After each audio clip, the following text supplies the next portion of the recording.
You're knocking the rest off. So.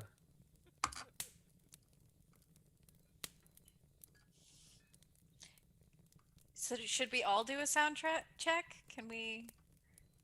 Oh, I just heard myself. I think there's sound. Okay. I mean, I guess we just run it now. It used to go through the astral thing, though, Daniel. We all get to be the DM, guys. So now everyone should be able to hear me now. What will most likely happen now is during break, I'll forget to mute my mic, and I'll say something like, "All right, I'm gonna go pee now."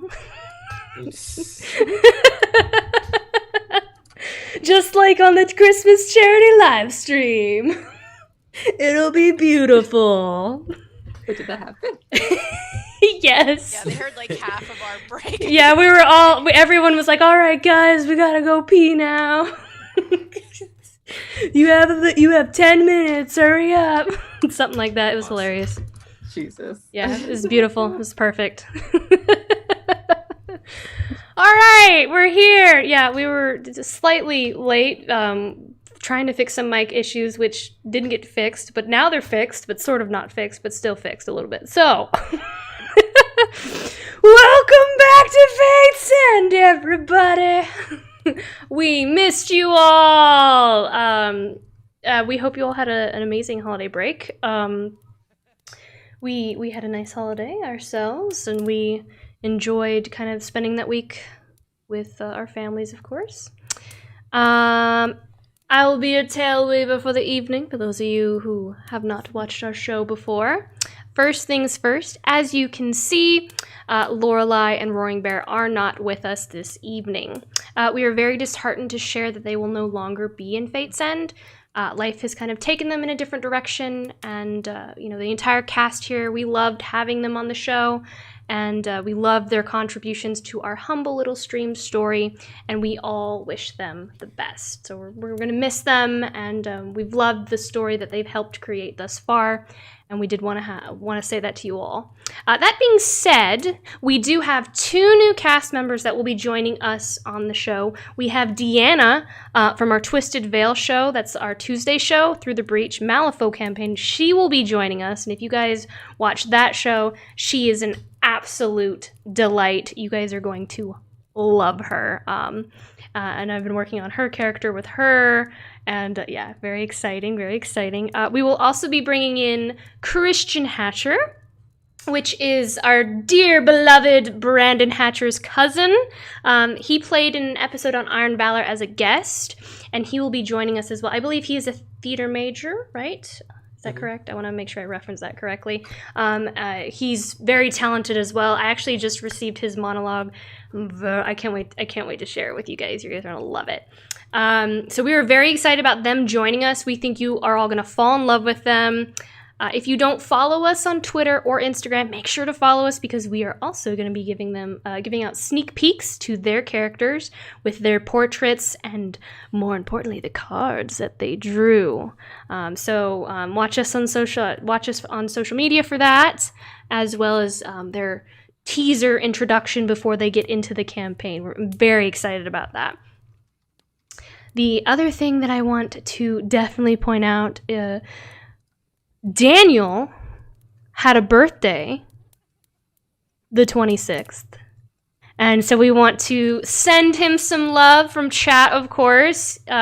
His birthday is the day after Christmas, and we just want to wish him all the love, and of course wish him a happy birthday as well. Thank you. Our 9 Realms gaming giveaways will now only be on the 1st of the month instead of every Monday. So yes, shout out to 9 Realms Gaming, of course, our partner. They create top-notch gaming accessories from the finest woods this realm has to offer. They never use dyes or stains. All vaults are foam-lined with rare earth magnets that are screwed in so they never pop out. And of course, they use oil-based finishes to bring out the natural wood color. If you want to grab one of these bad boys, you can use our code LYRE10 to get 10% off. Their specialty wood this month is... Wait, no, that's not the right one. This one!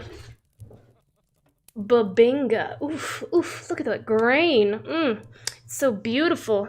The grain, oh yes, it's beautimous. Specialty wood for December, which means when December is over, it is gone. So grab one if you want one. Of course, a shout out to Wanderlily Dice as well. They create handmade artisan dice from start to finish. Their dice are sharp-edged, sanded, polished, and inked by hand. Each dice is perfectly unique and one of a kind.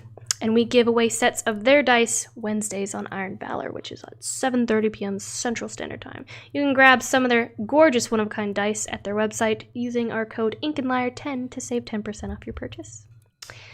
We don't have a 9 Realms giveaway today, but we do have our limited edition, and let me pop that up on screen so you guys can see our limited edition Ink and Lyre founder pin. Boop. There we go.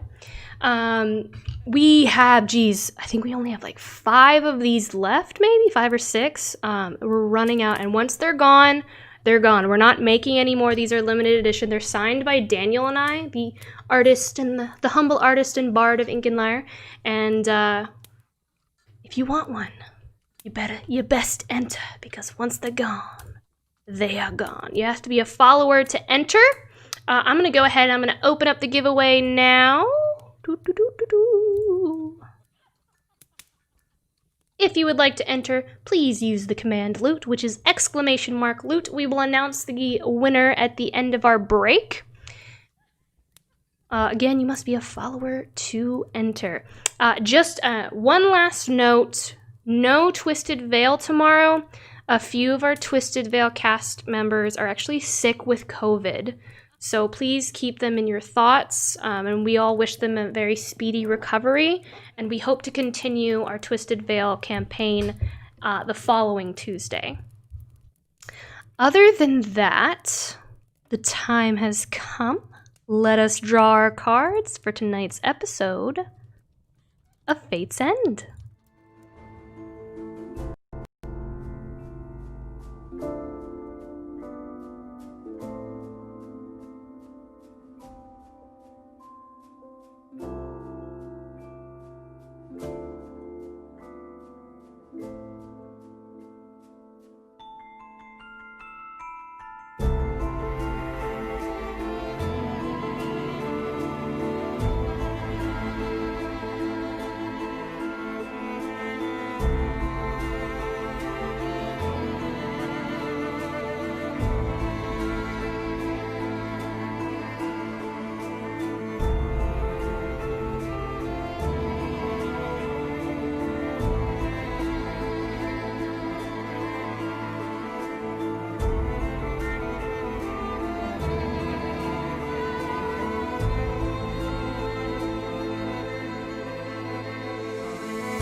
And we are back. Oh my goodness. So first of all, the great big geek, thank you so much. They just gifted 10 subs to everyone, a few lucky people in the community. Thank you so much. That was so nice. Thank you. Feeling the love. Everyone put some snog hearts in the chat for the great big geek. Let me go ahead and turn off our giveaway. There we go. Yes, thank you. So, it's been a week since we've played. Let me recap us as what has happened here. Last session, we wrapped up our downtime. Finn was visited by Levi, and we learned more about this mysterious god that he worships, but also a little bit more about Finn. I think that was a very intriguing encounter to experience. Roaring Bear, of course, fought in the Pits of Power against Tooth and Nail, a goblin-ogre tag team duo, and he won. Lorelei became the light in the lament. She began memorializing the Undercity and rebuilding the city's morale. Finally, Praeria was paid a visit, or more so, sent a message from one of her siblings. We were given some insight into Praeria's family life. More importantly, Praeria approached Samson about making a pact with his archfey patron and friend, Samir. Samson threw a party a fae would want to attend, and lo and behold, Samir showed up. Samir entertained her request and asked for her true name for this deal, to which she gave. Testing this new power, Samir used her true name and asked her to kill Samson, which she did. And being the trickster of a fae he is, he brought Samson back, accompanied by laughter. The deal was struck, and Praeria gained Samir as a patron. as well as gaining warlock powers. We come back into just the end of our downtime now. You all regroup back at the Fool's Gold Inn, the place you all met for the first time. You see the sparkle of the coins on the floor. You look up, but your corner table that had always been reserved for you is occupied by another group. The inn is quiet, with only a few patrons. The atmosphere just isn't the same. Lorelei doesn't join you. She makes it known that she now has a responsibility to Cambria. Being the light and the lament, she has decided to become a steward of the once great city. Regardless, the city is dark. The people are scared. There is a scar in this city, and she has chosen to stay to heal that wound. And Roaring Bear has chose to stay behind with her as well, to aid her in this very lofty endeavor. It will take time for this city to heal. There are a few tables available. You all take a seat, and you see Finn walk in, Snonk under his arm, finally retrieved from bartender Steve, and noticeably fatter, face still covered in whatever Steve had last fed him, wearing a sweater with carrots embroidered on it. You all take a seat to regroup, concluding your downtime.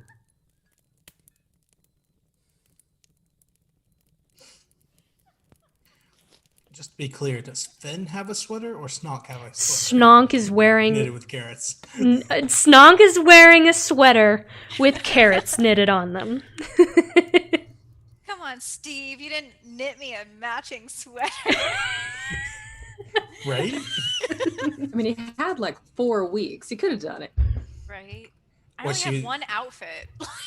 Oh, no, that's one of Snonk's outfits. The rest Yes, are probably... He has a wardrobe now. Yes. What you don't know is that Steve's actually wearing a carrot sweater too.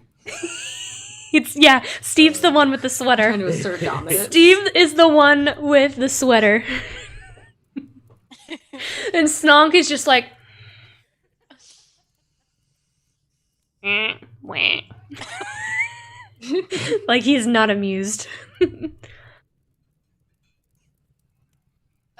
Okay, so Finn will join the table. Yes, to you sit all down. sit.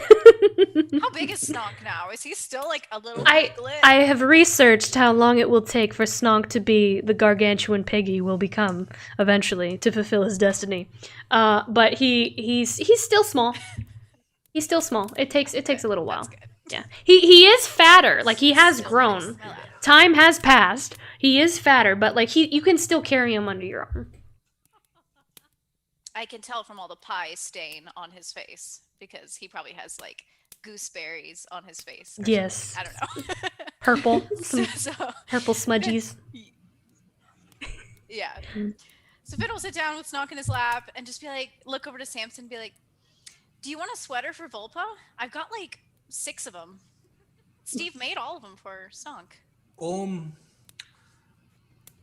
I will ask Volpa. I'll whisper. I'll just talk to her, like, you know how you do in beast speech. I'll ask Volpa, you want a sweater? What sweater? She said no.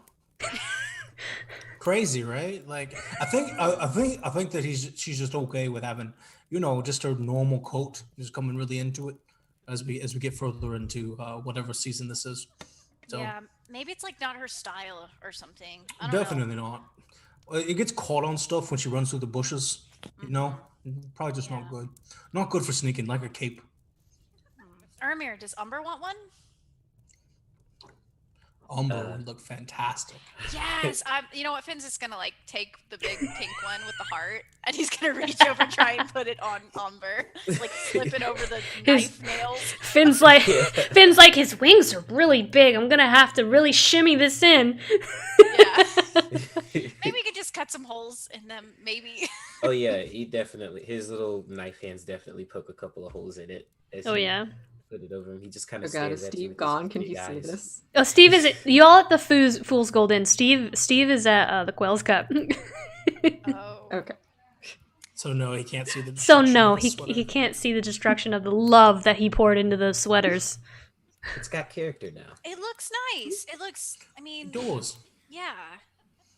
It looks wonderful. I'm gonna order a drink, and so I'm gonna go get a drink. Anyone else want one? Sure. I go get around for the table. You walk up to the bar. You see a young dwarf male with a very monochromatic expression. What can I get you? We need 4 off your boots and 4 ales. Well, they might not be the same like they were before, but I can give it a go and try to make it the way my mom used to make it. Yeah, it'll just be a moment.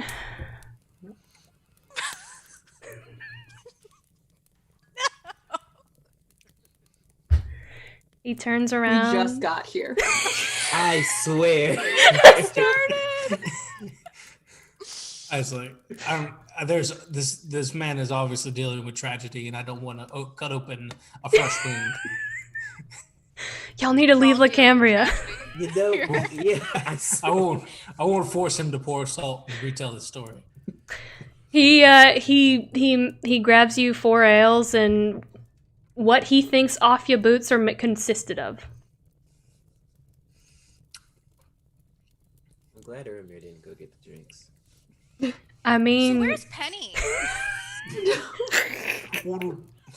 I don't see her around. Usually she's really loud. I took what I think is off the boots. How much for all this? it'll be about 5 silver. Well, 5 silver. I give him exactly 5 silver. He takes it and he very slowly slides the drinks over.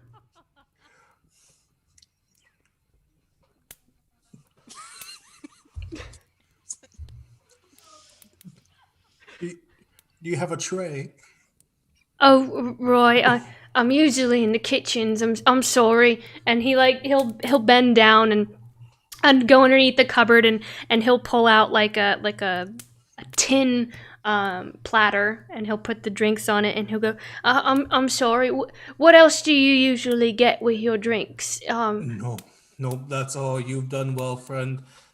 Enjoy the sorrow of your freezer's lament, and I put them all on and take them away. I'm so sorry for your loss. I just turn around and leave him there. Okay.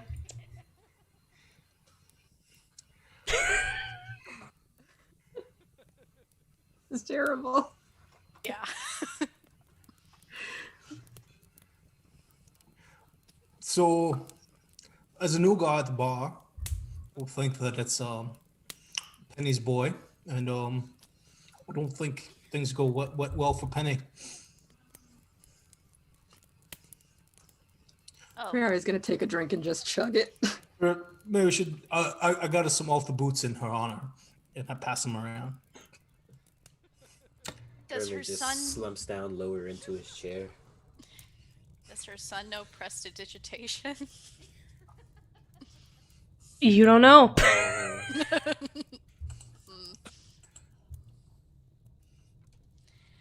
Someone does, I'm sure.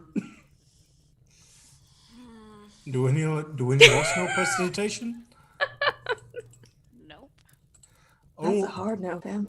I don't think it's going to be as bad as it was before. I think this is a little bit different. I'm going to look at it and just inspect what I think, what he gave me. Does it look like the same thing? No. Does it look like it's just like rum and whiskey mixed together? It looks like he took some kind, like it. You can see like oil globules, like you know when you mix oil and water together, like some oil globules in there, and then like possibly water or liquor. You're not entirely sure. What's your passive investigation? Let me see. 16. 16. It's really good.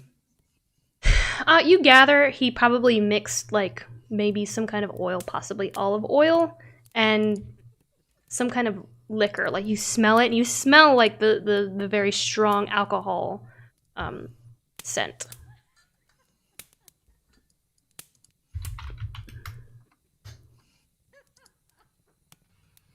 Okay, well, I don't want to hurt his feelings, so I guess I'll He's just drink it. looking at you. Oh no.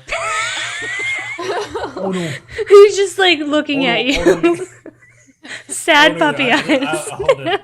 I just hold it up like I just hold it up to make a toast, I guess. You ordered ale too, right? Yes. Oh, yeah. Whoever's Oh, gonna yeah. pick the ale up, I don't think you can mess that up. What are we toasting? Exactly. I think Penny, Finn. Oh, like, I don't know if this is really a happy occasion, but okay. All right, we raise the drink. Prayari raises her drink. I drink it. Wait, that's it? That's That's the it. toast? Okay. That's the toast, Finn. That's all I had. All right. I didn't know all that well, okay? So you guys drink your off your boots together? Yeah. I drank Yep. the ale. She was very nice. Those of you who drink your off your boots, it tastes like if you mixed rum and olive oil together. And like it does kind of coat partly in the inside of your mouth, but it's not near what you remember with the off your boots. Like the off your boots was just complete like motor oil going down. It's almost like, light Pompeian oil. Not quite as hard on the stomach. And you definitely feel that kind of like slick in the back of your throat, but again, it's not nearly as bad. It's actually, it's kind of lighter. Oh, dare I say, a little bit refreshing, maybe? But it's not nearly as strong, so you won't have to make a con save. He just looks at you all, like, gauging reactions. This is actually better. Wait, is that bad to say? Should I say that? Because No, butter's good. Butter's good. Nope. Bad. it's really good. It's better. He just kind of, like, gives, like, a sheepish smile. Like he did his mom proud. And he just kind of, like, straightens his shirt a little bit more and, like, looks at some other customers. I will sit back a little bit in my chair and grab my ale and I'll just say, feel like I haven't seen you guys in a couple weeks. How's it been? How y'all been doing?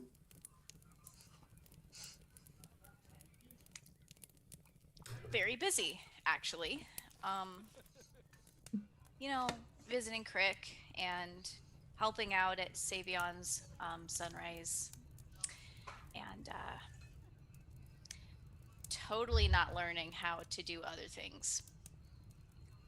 What about you, Samson?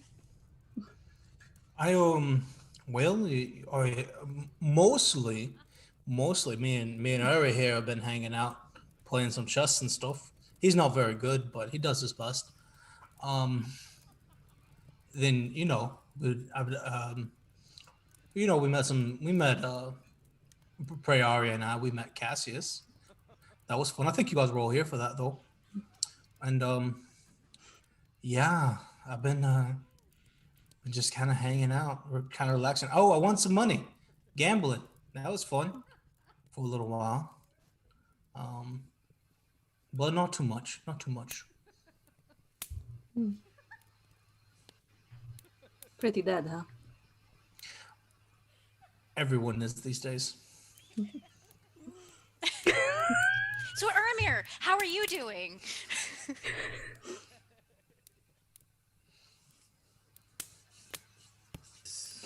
About as good as it can be. That's the spirit. Some days are better than others. Been just working, painting, working.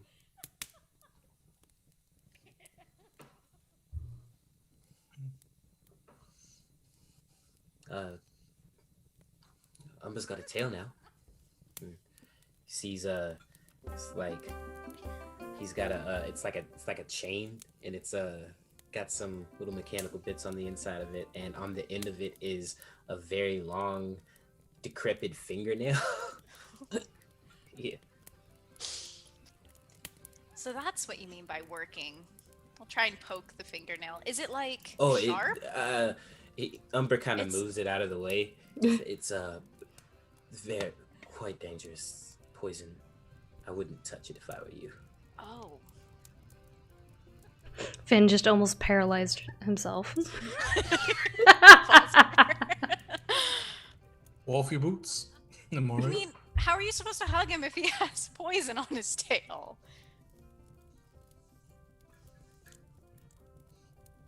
Yeah, right. He's not. Umber's not really made for hugging. Well, he is with this really soft sweater now. Well, yeah. Thanks for that, by the way. Umber looks down at his sweater, and then he looks over his Snog sweater. He'll like jump down off of the chair and just kind of walk over and examine Snog, and then look back at himself.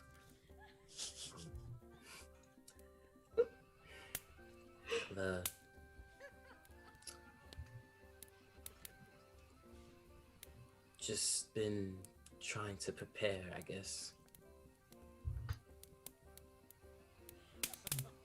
for whatever comes next. So you do plan to leave with us? Well, my father's out there. Have a good feeling he's alive. There's nothing left here for me, except for sorrow. Just constant reminders of that day. He'll kind of swirl the new off your boots around in the cup as he says it. He says, I keep thinking that I need to honor everyone that's passed, and I've been doing that, but I had a talk with Roaring Bear, and I wasn't quite sure who I was doing it for anymore. And, you know, he and Lorelei are spearheading monuments and taking care of the city, and I don't think I can be a part of it anymore. It hurts too much.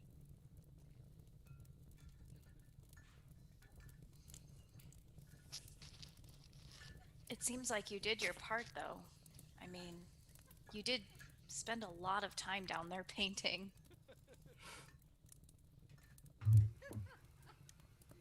Yeah, well, they won't be forgotten. But, you know,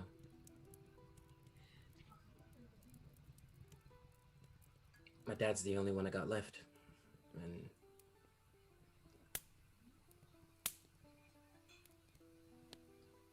he's out there. He'd come look for me. It's gonna be dangerous, I'm sure, with the whole he'll lean in, you know, 5th season into the world, 7 of Severance, and so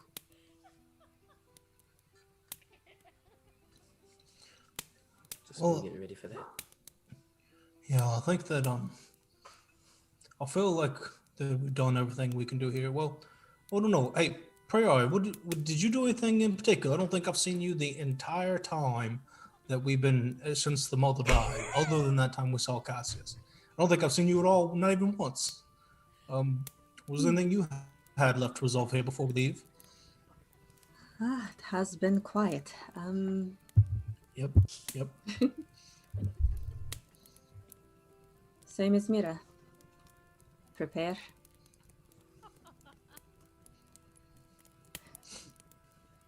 I feel like I should make you roll a deception check, Daniel. You don't have to. Can I roll an insight check? I feel like you have to roll a deception check, Daniel, against their passive insight.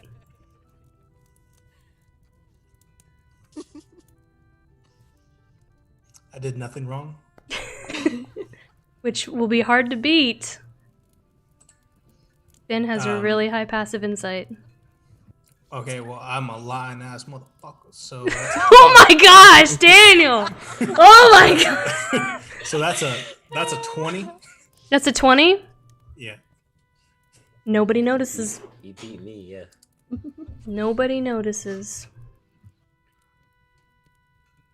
Because it's true. Just looks cluelessly between them. Mhm.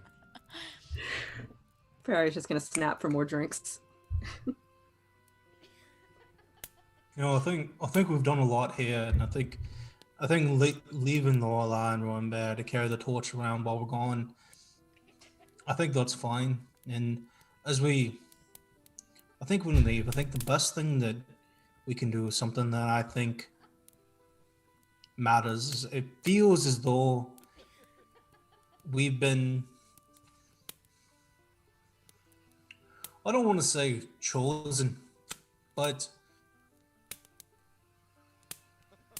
an opportunity has been placed in front of ourselves to do something really, really good. We know a lot. We know more than everyone else. We know the threats that are coming to everybody, and I think we ought to do something about it. I haven't been here that long, but it seems like whatever the mother was, if it did this to more of your people, Harry, and these older things are out there, I think we ought to do something about it. If we can. I think it's only right.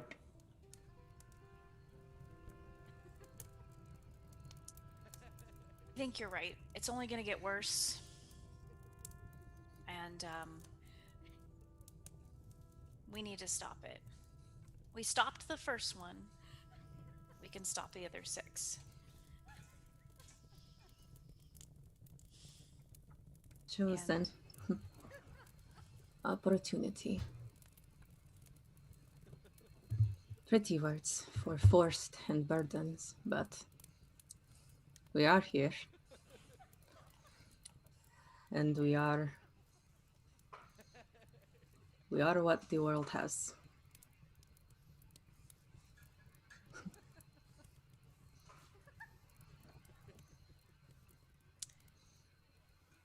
It is a pretty grim obligation, but think of all the stuff we'll see along the way.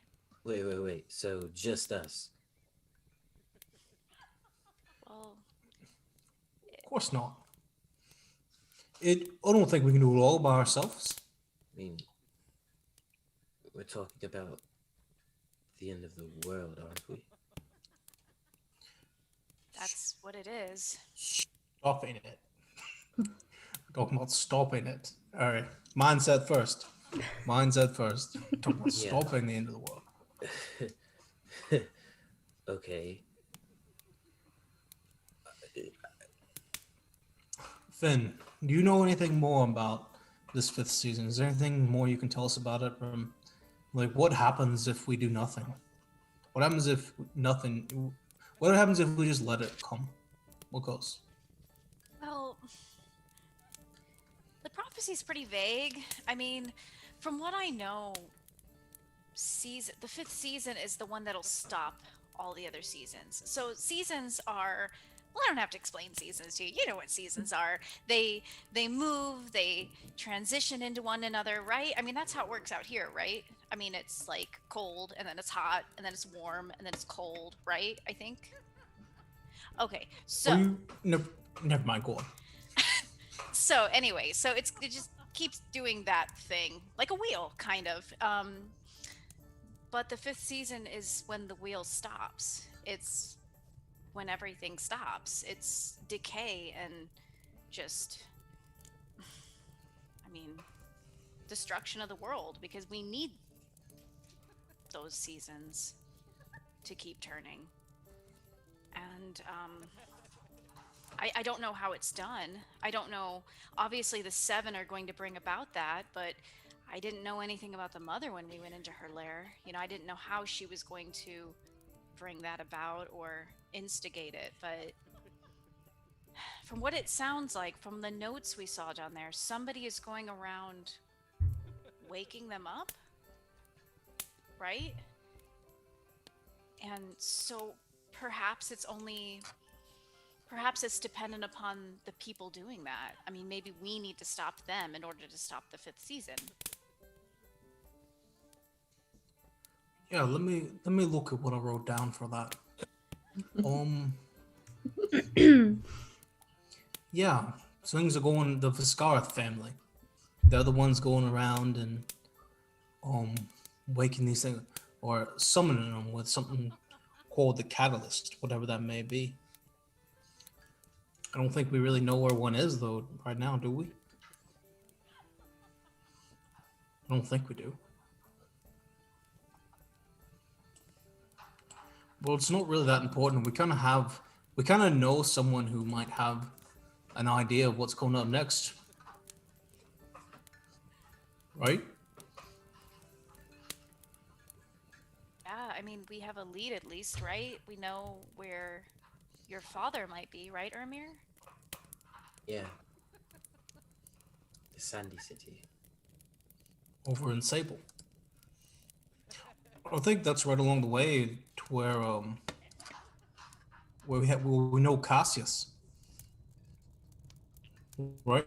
The hot boy from the fields that Priori and I met. And I'll just kind of tap the weeping vial in my pocket. Well, I think this guy knows a thing or two about a thing or two from when all these things were made. Might be able to get some good information out of him. We can go figure out where he is. I'm sure Cassius knows everything. Same. Pretty sure he does. Almost 100% certain. I think he knows everything we'll ever need to know. Rya's gonna shoot Samson a look.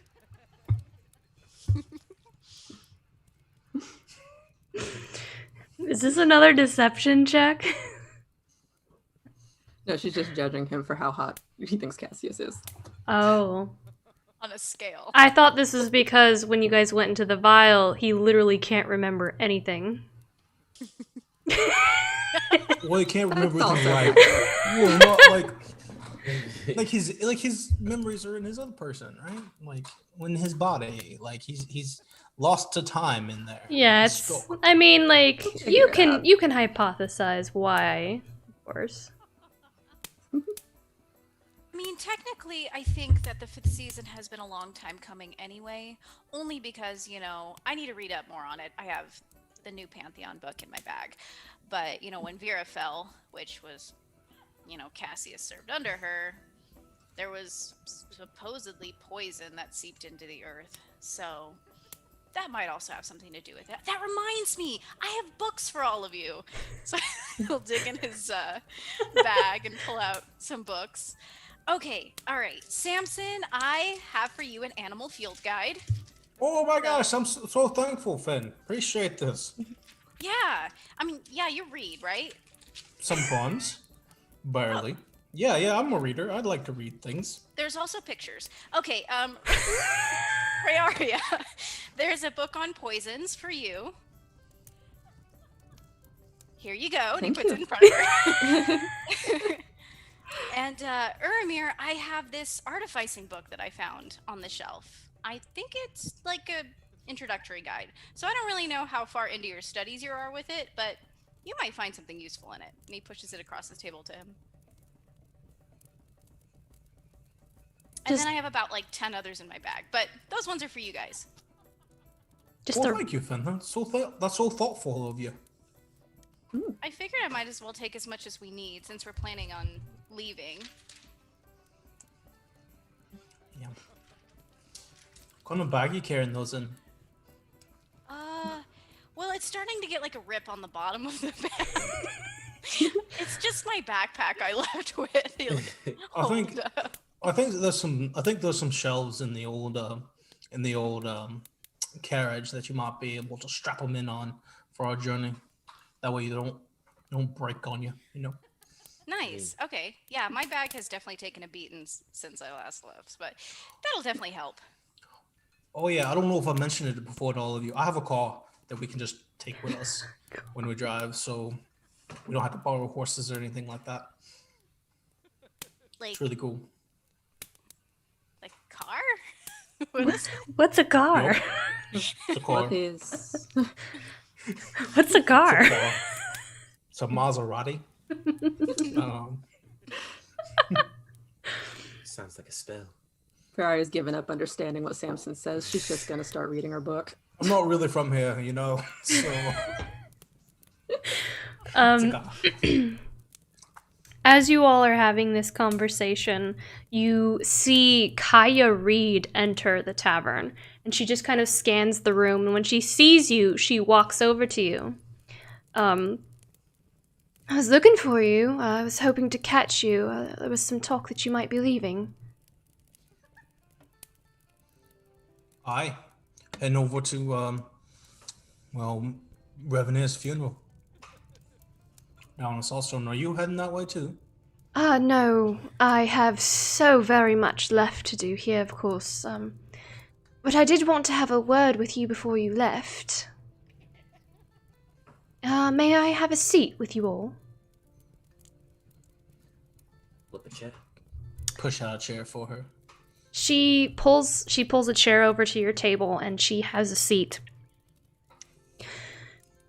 And she just kind of looks around, seeing that the tavern is pretty, there's not a lot of people in here.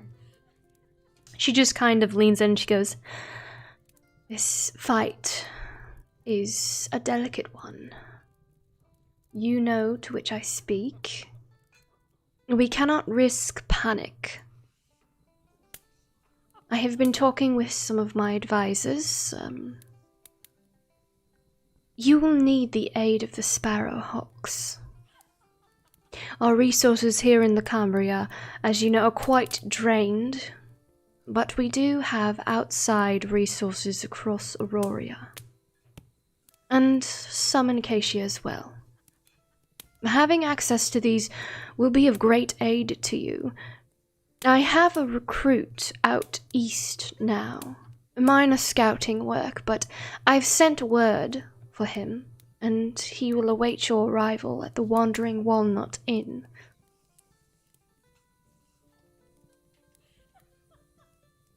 It is not much, what's but his name? his name is Ludin. He is very new, very green, but there's a spark in his eye. I do believe that he wishes to prove himself and become one of us. Sparrowhawk. He shows great promise and vigor.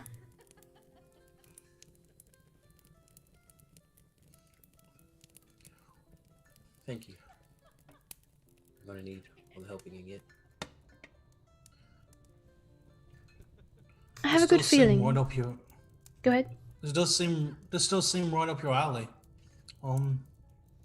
Is there a way we could get in touch with you pretty easily? If we found anything or if you learned anything while you were here? I'm sure you hear whispers all the time. We do. Perhaps a sending stone would be of aid to direct communication between us. And she will produce a sending stone to whoever will take it. I'll take it. Okay. Drop it in my bag. Do not lose it. But you will be able to call upon me if you need. There's so much to do here. Gods only know how long it will take to bring the city back to a fraction of what it was, but it will be good to be in contact, since I do have my own resources. Perhaps words that travel across the sea may be of value when the time comes.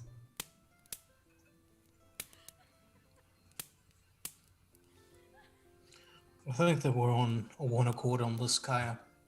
This is not exactly a time in our world where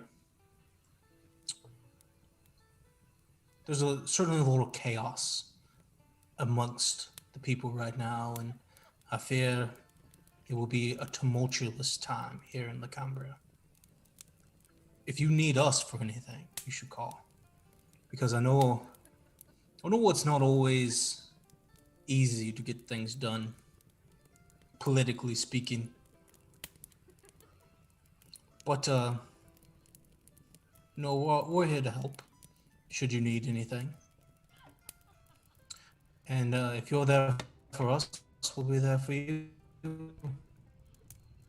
That is much appreciated. I think we might to see the success of Aroria. You broke up, I didn't hear you. Or just said that we might have to break a few rules to see the success and long-term life of Aroria. I'm quite familiar with that. I'm sure you know.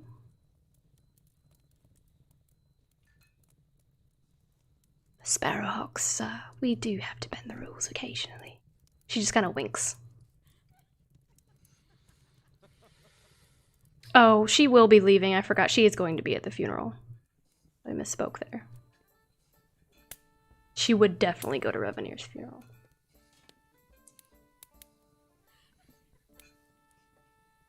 Mm-hmm. Well, I will be leaving shortly, and as you all, to the Cambria. And she just raises her drink. May its future be brighter than the past. She drinks, knocks it back, puts her drink, slams her empty cup on the table. Luck be to your path, friends. The road is treacherous beyond to the east, but I'm sure you're very capable. Safe travels. And she will just kind of nod to you all, and she will exit.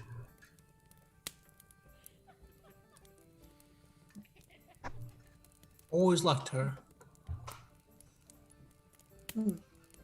Agree. Right, you guys. See, look at us. We already found our first ally. Look at this. We've found lots of allies so far. Like Name another. Triv. He works for her. Okay, well, Steve. Also works for her. Okay. He looks over at the bar and remembers, and then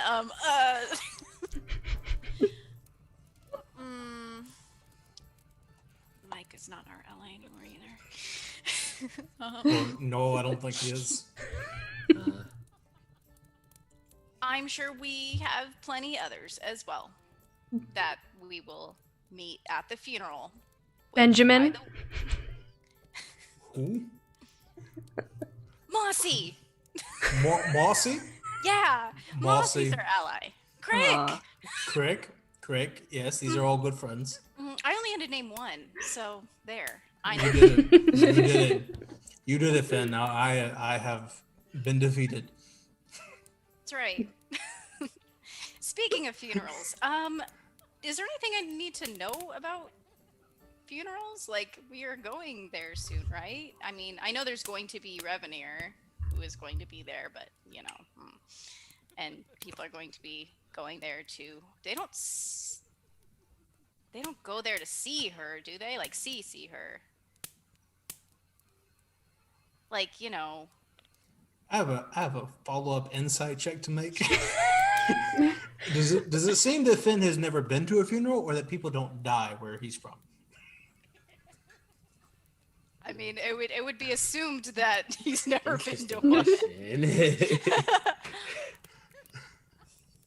Unlike all of you. Yeah. I'm just, like, flexing on us. Yeah, it's like, oh, look at Unlike me. all of you normies over here. It's like, I've never had anyone close to me die before. What's up? I mean, yeah. So what's your passive insight? Let me see. It's not good. It's like 10. You can roll for it if you'd like. I would like to roll for it. I feel, It's also +0, so It's a good luck. 16.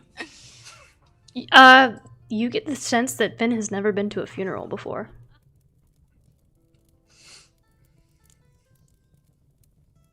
Like, we don't have to say anything, right? Or People honor their dead in different ways, Finn. Just do what everyone else is doing. okay, I can do that. I can do that. Stand in the back, drink from a flask. Don't let anyone know you're drunk. So do what Samson's doing. Don't Okay. do what Samson's do- doing. No. Okay. We leave Samson in car.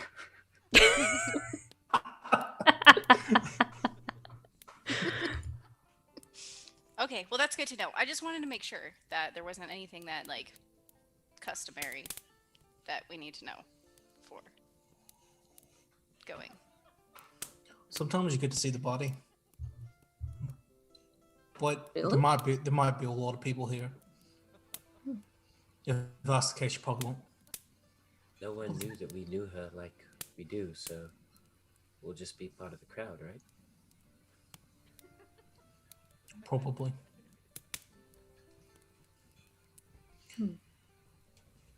So, are you ready to leave the Fool's Gold Inn?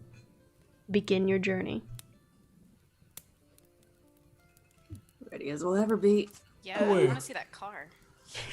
I'll have a car. We can take the car. You The Maserati, you called it, right? Yes, the Maserati. Before we go, and I'm really happy that we're all here doing this. I guess I don't know. It just feels like I don't know. I'm glad we're all here. I'm glad that Aroria has us. I guess. It makes my heart happy to know that there are people here in this country, in this place, that want to help it for no other reason than we're here to help it. You know? Because where I'm from, people don't do that. I don't think we really had a choice, Samson. We can just not. Like, I know a place we can just not, and we can just drink and have fun, and we got enough gold to last till this whole thing's over. We can just not and live out our days, but we're not gonna do that. And no one's gonna pay us. No one's gonna help us. We're not gonna get our names written in the history books for all this. But there'll be millions, if hundreds of thousands, if not millions of people who owe us their lives. And where I'm from, that doesn't happen.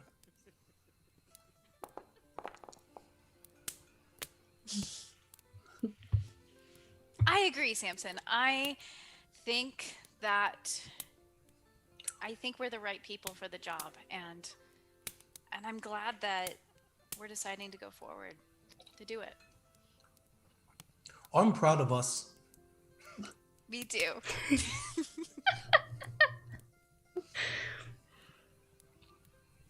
What time is it? Is it nighttime, or are we day drinking? It is probably 7 p.m. at this point.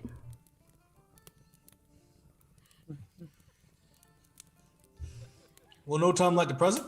You want to head out now, or should we wait till tomorrow? When is the funeral? It's a great question.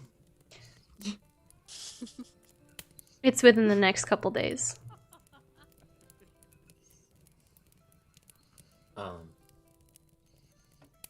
Yeah, well, we can go ahead and head out. I don't think. Now it'll take an entire day to get to the center of the bridge, but Revenir doesn't know that because he's never left the Cambria. Oh man, I know you've never left the Cambria, but it takes a while to get across the bridge. There's a bridge. I know it's crazy. Let's just leave in the morning. We'll head out first thing. There's a bridge. Revenir, there's a bridge. I mean, you know there's a bridge. You just don't know how long it takes to get across it. But we get to cross the bridge. This is Oh. so exciting. Remember the bridge.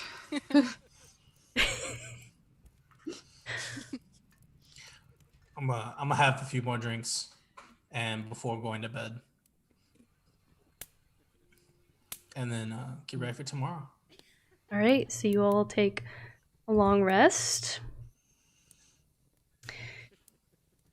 You wake up early and bright, and you see just the weather's actually nice in the sense that just scattered clouds, mostly clear. It's still cold. It is winter now, so it's like 40 degrees outside. But the sun is shining, regardless. You have a nice breakfast provided by Nickel Coppertoe, Penny's son. Those of you who ask for eggs that are over easy, they're all broken. He can't he can't do over easy. But you have a nice breakfast together and you prepare for the day ahead. You make your way outside of the inn and you all see this beautiful painted Vardo covered wagon with hand-carved floral features along the sides and back. The wood is entirely painted in this kind of bright autumn orange. There are the main door on the back. It's kind of like a Dutch door that opens at the bottom and the top, or the bottom and the top. The top door opens kind of like casemate windows where they open outward. So like this. And then you see one large lantern hanging above the door. Oddly, the wagon doesn't have any hitching post for horses. So it looks very similar to like what you see in the opening intro, where Samson is sitting at the steps of the wagon. I'm doing this as you all approach.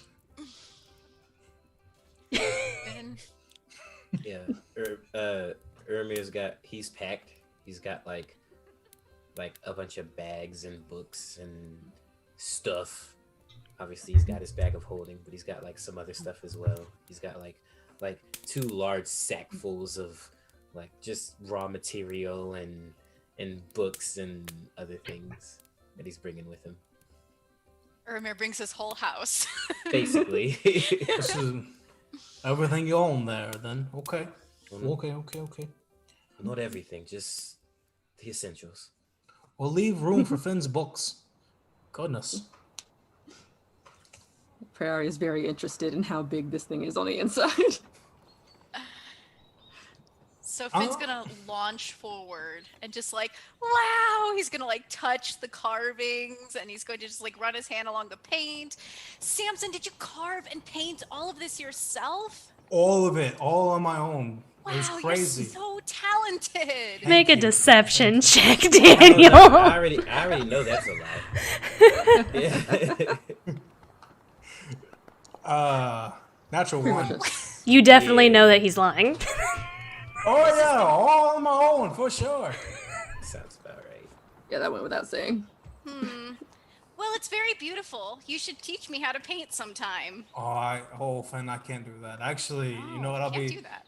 No, I can't. I don't paint well. Here's the thing. So I didn't actually carve it all myself. I won it in a poker game. So didn't actually make it myself. But her name is Eleanor. And she is a fantastic vehicle. She has a name. Okay. Hi, Eleanor. so, so let's look in the back. Is it roomy?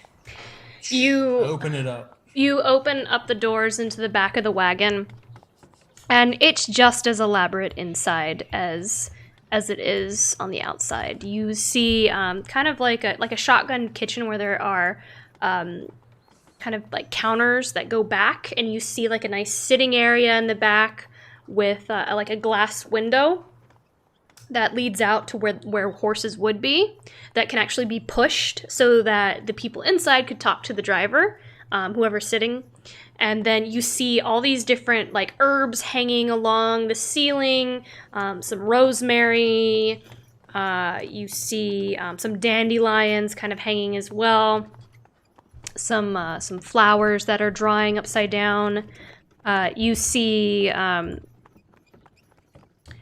see just kind of all these different like cabinets and pillows just kind of lining the back and the sides, and as well as like candles kind of like hanging within these lanterns on each corner of the wagon inside.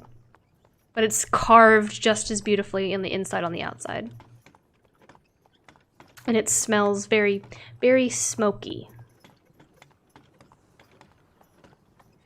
Wow, it's pretty big back here. It's like going to be like our room, but all of our rooms.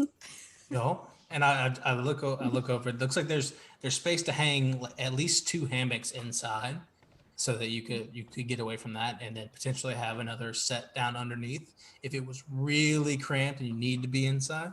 But then I also there's like these little poles and stakes that go on the ground where you could hang hammocks outside and attach them to the cart as well.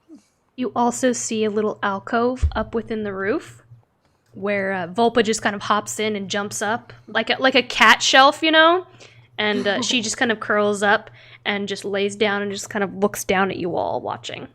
That piece is noticeably less elaborate. Yes. Than everything else. Like it is very clearly not carved, not painted, like shabbily put together, sturdy, but not like fancy at all. It was an add-on. Not bad. Freya's gonna reach up and take one of the flowers and just eat it. It's crunchy. He takes all of his bags and just kind of dumps them inside. Open up a compartment on the floor. It's like, maybe you can put those in here, mate. That way you don't step on them while we're walking. Ah, yes. Shove them all down in the hole. Mm-hmm. We'll take all his books out and put them on like one of the shelves that's attached to the wall. He's gonna take his backpack and just put it like on one of the pillows. And then he's gonna go to the front and try and sit next to Samson. Is there like room? There's plenty of room for Finn. Okay. There was always room for Finn. Okay. He'll shove on in there with Snonk on his lap and just be like, okay, I want to learn how to drive this. How do we drive this? Do we have to pull it? Or does it just go by itself? It's a great question. Let's find out. You don't know? So I pull out the little piece that I got from my poker game, and I turn it over, look at it. It's just like a little wooden piece that looks just like the Eleanor herself. And I look at the bottom, and I say, bottom, and I say, Payezka. You looked it up.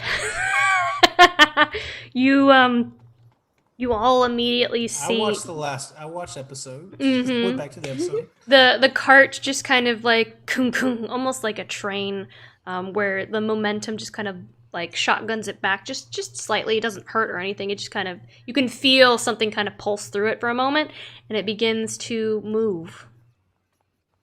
And the wagon begins to drive itself, or doesn't drive it. There needs to be a driver. You're sitting in the driver's seat, right? Yeah, I'm driving it. Okay. There's these two little like handrail things like this that stick straight up and down. I kind of just push them forward, and then I just kind of Like a 0 turn radius lawnmower. And it just begins to clop down the cobblestone towards the bridge, and you guys begin to move. See? Crazy, right? This is the coolest thing I've ever seen. Isn't it? Same. Like, it's amazing. Oh, you can drive it next time, okay? We'll take turns. Okay. I'll just watch you and make sure I know how. Revenir's in the back, like opening every drawer and every nook and cranny, just looking at what all's inside and There's- seeing what makes this thing. There's like a potbelly stove inside the Vardo. Yeah.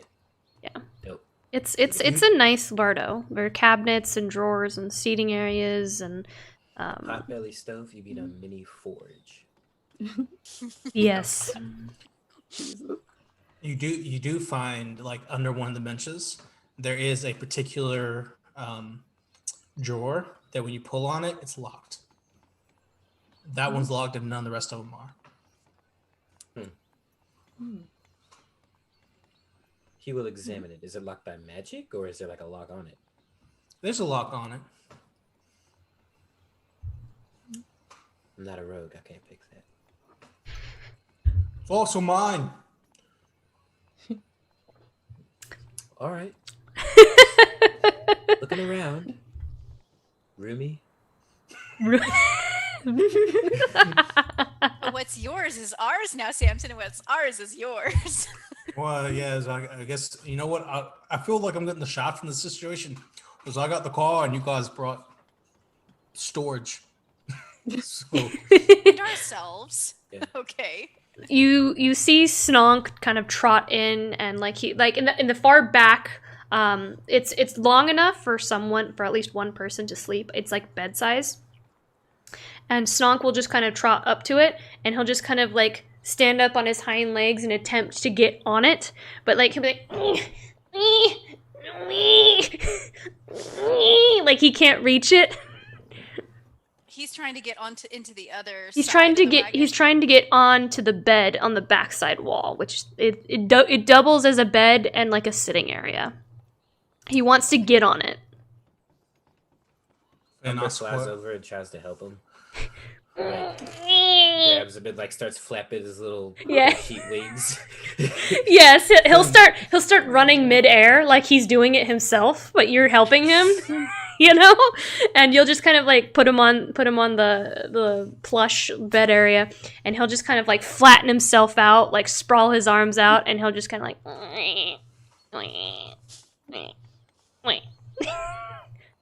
and he'll go to sleep. In his you know, carrot like, sweater. Probably the most important question I've ever asked you. Have you trained that pig to be house trained? We're working on it. We are working on it. And you know, the next time we stop, that'll be priority number 1. You turn around and Snonk is like gnawing on one of the pillow fringe, like the fringe on some of the pillows back there. But right now he's very curious and very young. And I would hate to crush his youthful spirit.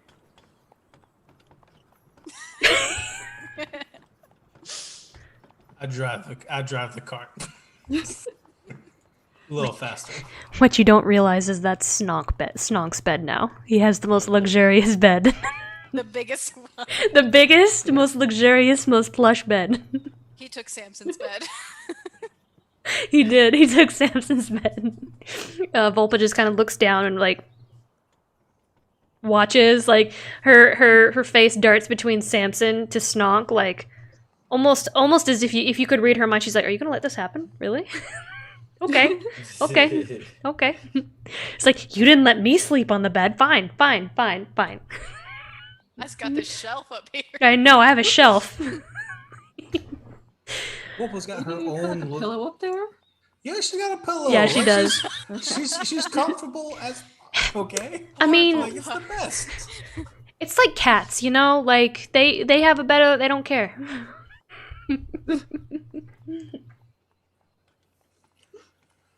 All right.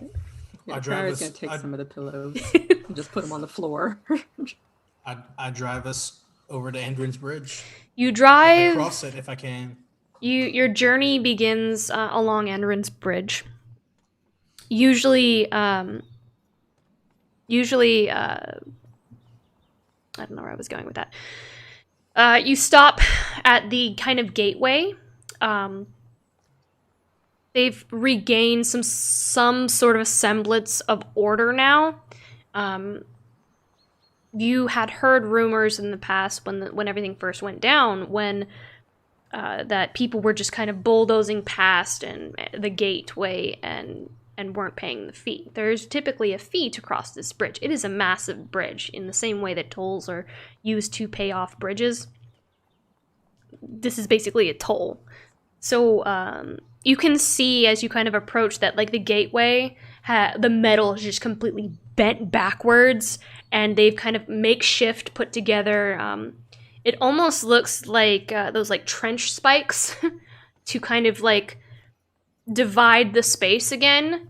And you can see that there are some people that are trying to rebuild that gate for this toll, and that there is a set of guards that are kind of at the sides where they're taking money, and people are beginning to go through the gate again. There is actually a very, very long line, as a lot of people are still leaving the city. Not as much as there were before Lorelei, but a lot of people are still leaving the city. Like, I mean, it's economic failure, catastrophic. So you wait your turn, and eventually you get to the gate, and the guard kind of looks over. You can see, let's see, Revenir, definitely. Samson, definitely. You two can definitely see that they're wearing Sons of Bouclier badges. And as it gets to your turn, he kind of looks at you. All right, it'll be 50 gold pieces. What we got in the wagon here? Why? Samson, why is he asking us for like 50 gold? Well, that's just the toll to get across. What do you mean? Like, the It's toll? it's like it's really not. It's a you gotta, when you walk across the bridge, you gotta pay to do so, because they have to maintain it. It's a tax. You have taxes where you're from. How the rich stay rich and the poor stay poor. Okay, so you have to pay to walk on something. Weird. I know, what's crazy. Pay him the 50 gold. You see, as he's waiting for you to give the 50 gold, another guard just kind of steps around the wagon and comes to inspect it. He opens the shutters and kind of looks in at you all who are inside. And he begins to kind of like inspect. So, What's your business? We're leaving. Going to the funeral. Oh, you're going to Revenir's funeral? Okay. You're not the first, of course. Just my job to ask. My job to ask.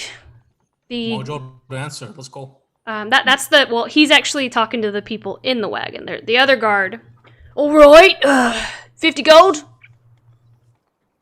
I already gave it to you. Oh, you man. I'm did? paying you again. Okay, I didn't know if you gave it to him. I I didn't know if you gave it to him. seriously, no. Seriously, Lee, he's right there. He takes the 50 gold and he's like, all right, pass on through. Be at your business. You continue through onto Andrin's Bridge. Andrin's Bridge in particular. This is a massive, massive bridge, miles and miles long, connecting Cambria to the mainland.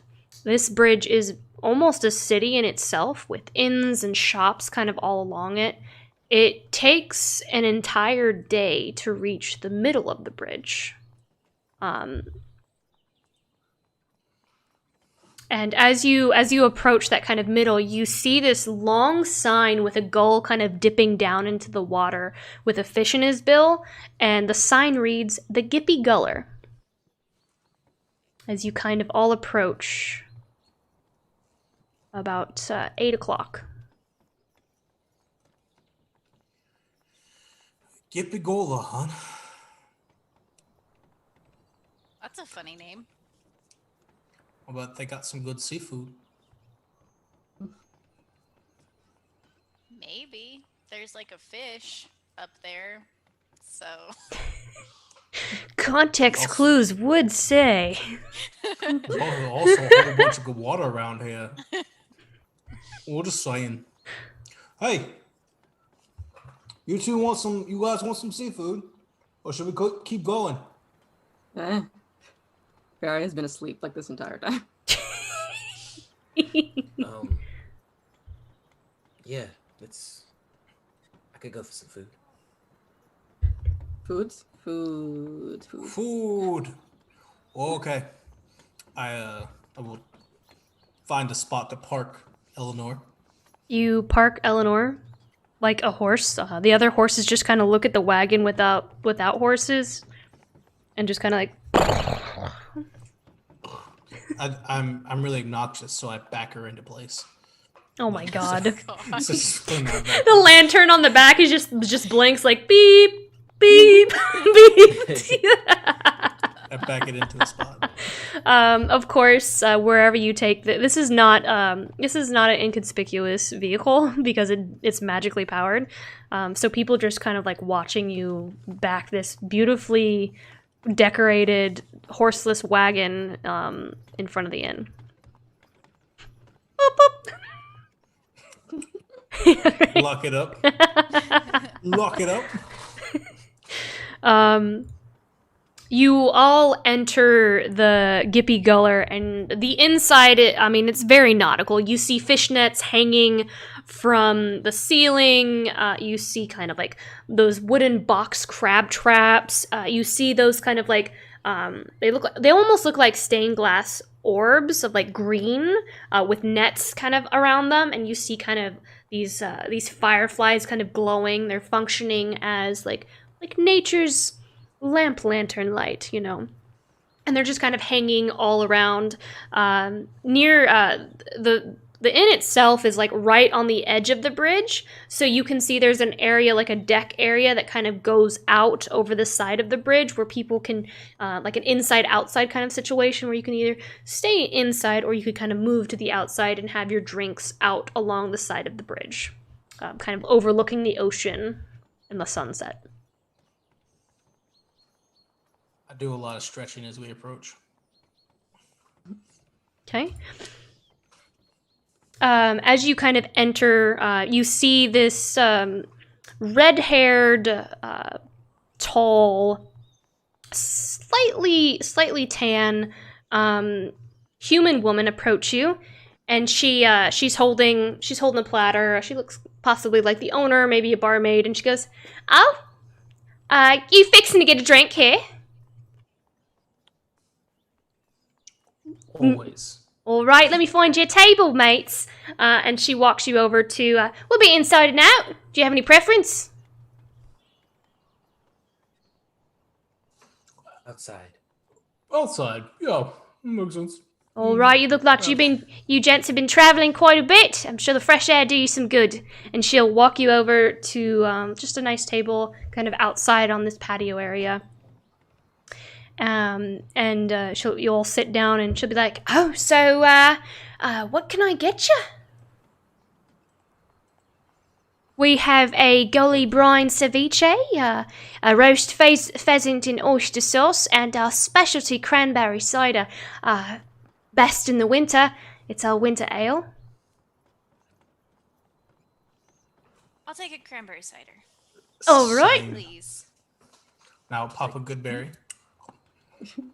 All right. So just drinks for everyone. She kind of takes your order and she goes back, and eventually she does come back and she will hand out all of your drinks to you. You can see this cranberry cider is very, very, very red, almost like a deep wine color, and it is just a tad fizzy.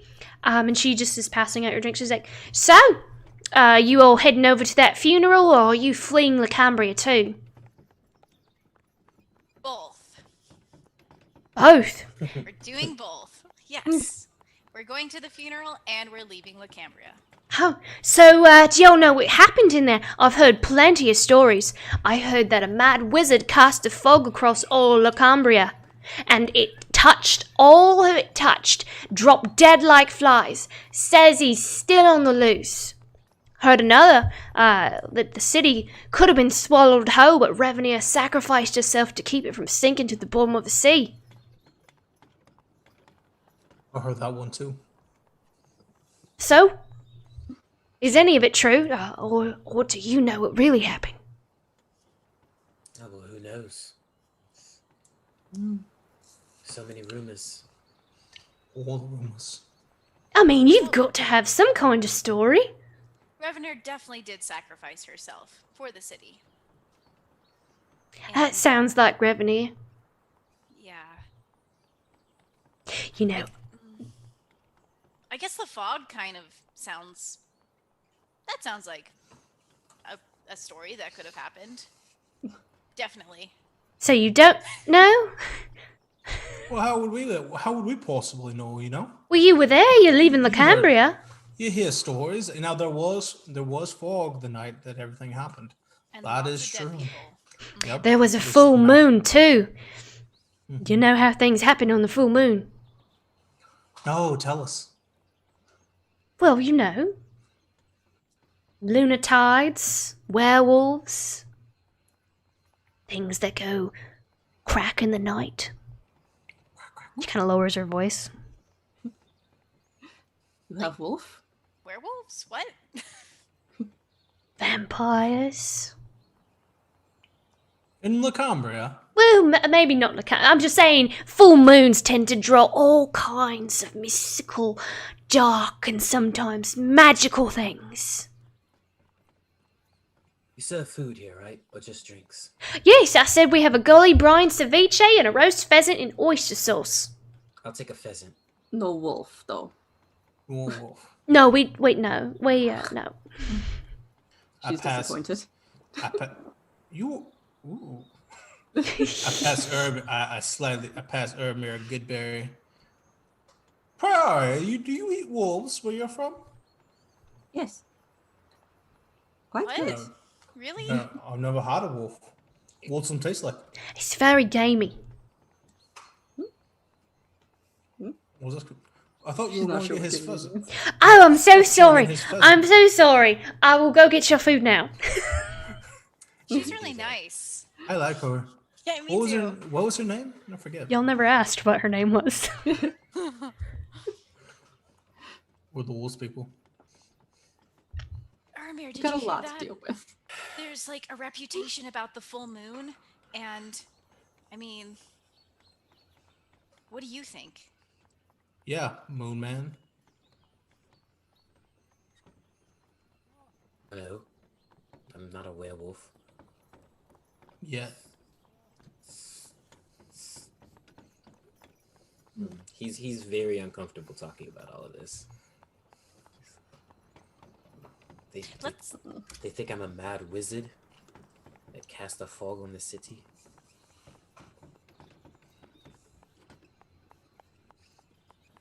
Maybe not you. Think of it as the mother. The mother was the mad wizard.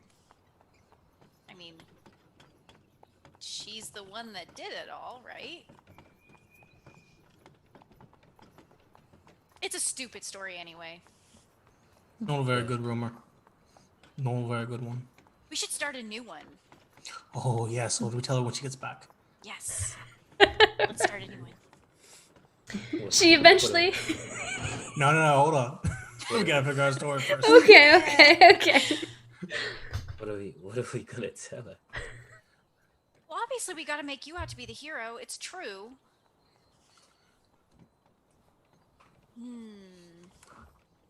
Maybe the whole city was gonna be wiped out.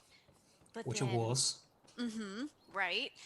But then a very, very handsome guy with horns comes in, other horns, and saves the wizard. Maybe. Maybe don't mention the horns. It's a little on Finn. the nose, don't you think? I mean, Finn, it sounds like you're trying to tell her the truth. Maybe. Finn can't lie. Look at him. I'm trying. It's like, all right, let's come up with something crazy. Man with horns. Some There's the A man with centipede a woman horse. with lots of teeth. Okay, well, I'm trying. Okay. Why don't we tell her that it was actually vampires?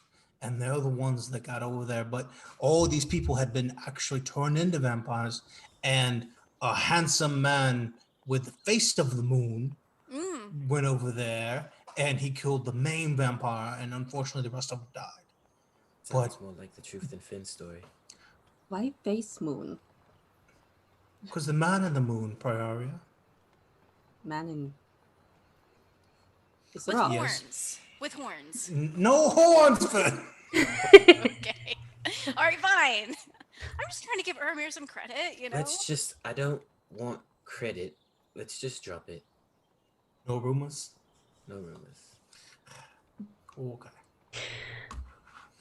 Eventually, she will come back with your food. I believe only Ermir ordered food.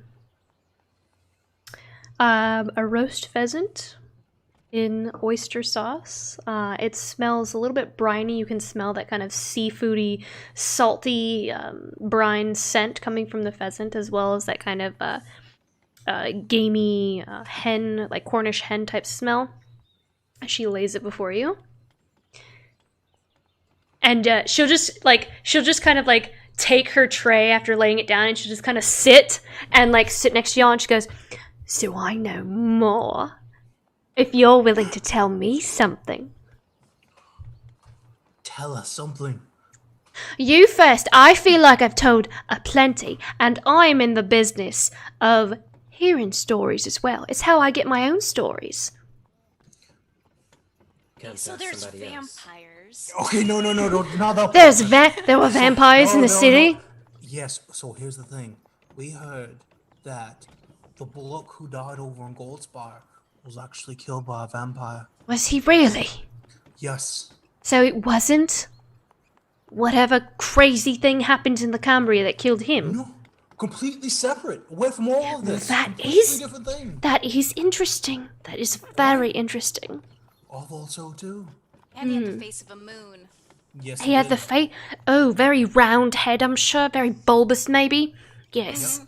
And no horns. Craters like the moon. Yes. No horns. And bald. No horns. And bold, like the horns. moon. The moon is quite bold.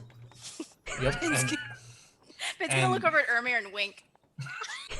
Ermir downs his drink. Just drops it. This is the juiciest I've heard yet of the... Now, I don't know if it's quite as juicy as the fog and the wizard, but this is very interesting. That maybe there was a conspiracy. Other things were happening in the city as a distraction to kill someone of great importance, which means that Peregrine Murphy actually had something much bigger at plan, something in the works that we don't know about, that they don't want you to know about. That's what it sounds like to me. So, You should go to the Sparrowhawks with this information. They'd be interested in hearing about all of these connections you've made. well, I can't leave. Look at the dots. I can't leave me in, but I do have some Sparrowhawks pass in here every once in a while. I definitely would pass it along. They don't seem to listen to me too much. For some odd reason. They did initially when I first took over this inn, but for some reason every time I get a Sparrowhawk in my building, they attempt to ignore me, which I find very rude. That is really rude. But I Why heard... would anyone ignore you? It's a blatant mystery. It really is. But you know what? A promise is a promise, and I made me promise to you to tell me story. I heard near all the council has died in La Cambria, and Ray Ilya Eldergard and the Colveri family and the Digbrands are all vying for power, gonna try to take the capital, as the city is in political and economic collapse, and I'm just interested in who's gonna win this vie for power. Don't you? I'm thinking the Colveris would be a very interesting ruler for the Cambria. They have a ton of gems and gold, and she just continues to ramble on, like... And then you see somebody over at the bar, and he goes, "Tessie, not again! Get back over. We have some drinks we got to serve." And she goes, "Oh, I'll be right back." She leaves.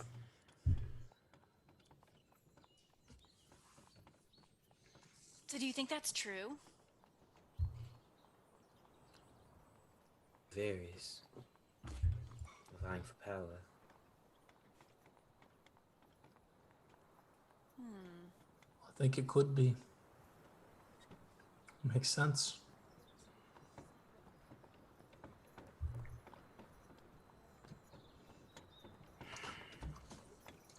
I don't know. Personally, I think that most of the world's at relatively peace. I'm not sure that they'll, or how do you say? I'm not sure they'll try to destroy the Cambria when it's weakest. It's not like the Cambria hadn't been good to them all this time. They're pretty fair. Taxes are easy on the people. No one's going hungry out there. You'd think they'd want to help the capital city.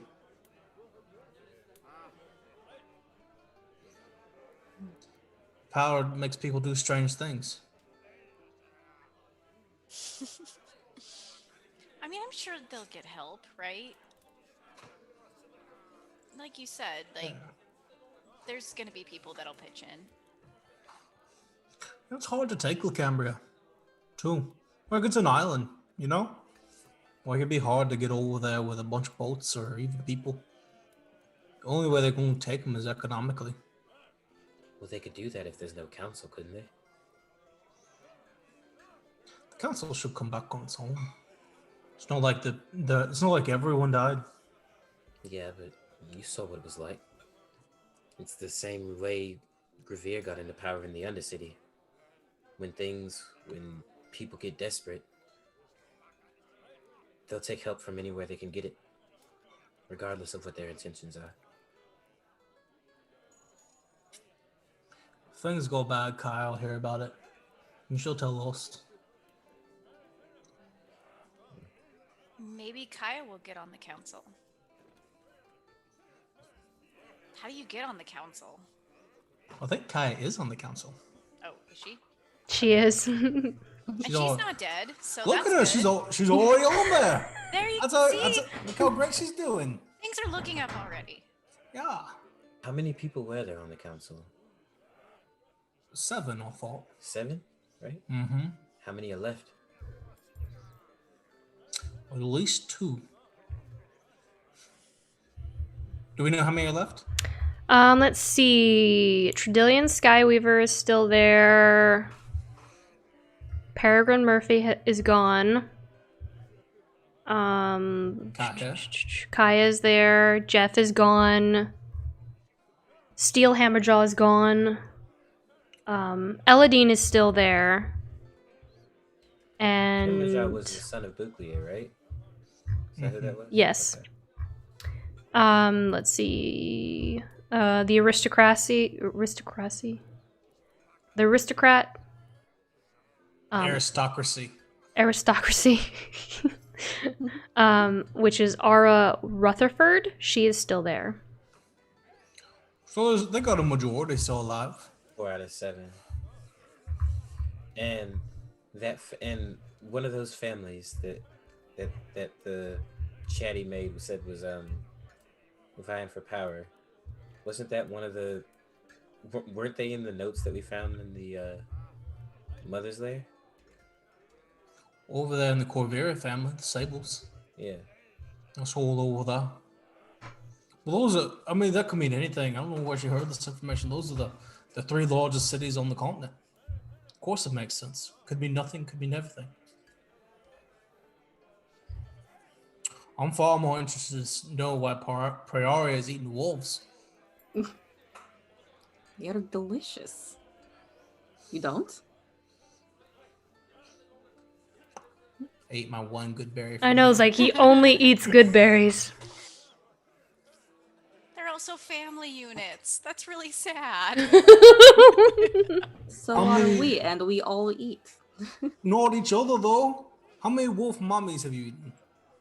No. Why mommies in particular? God. Because it's sad. She doesn't know. She's lived for a while. She's eaten a lot of wolf. She only eats the lone ones, not the family units, just the lone wolves. But even But you lone wolves are mommies and comes brothers. from. I mean, they wouldn't be lone if they had a pack, right? Well, you have family, but here you are. Thanks Wait, for who's that that. directed to? Okay, never mind. Damn, sent too soon. I'm so sorry. That was on me. I'm so sorry. That was on me. I apologize. It was. I throw a fork at him. I just let it hit me. I deserve that. I deserve the punishment I get.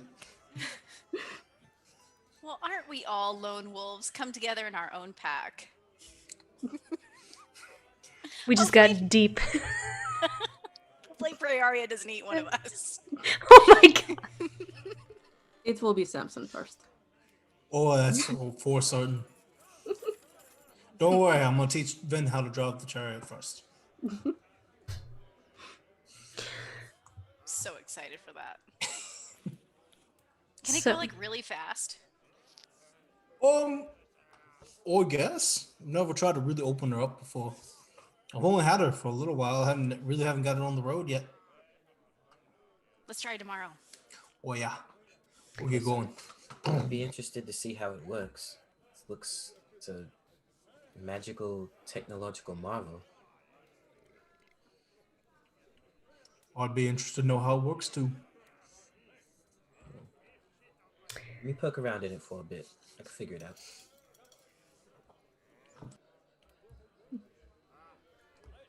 So, since we're going to be traveling together, are you going to tell us what's in that locked drawer, Samson?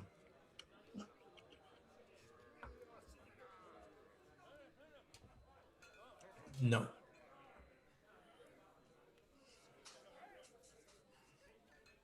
Do we need to be worried about it? It's personal. Nothing dangerous. But it is mine.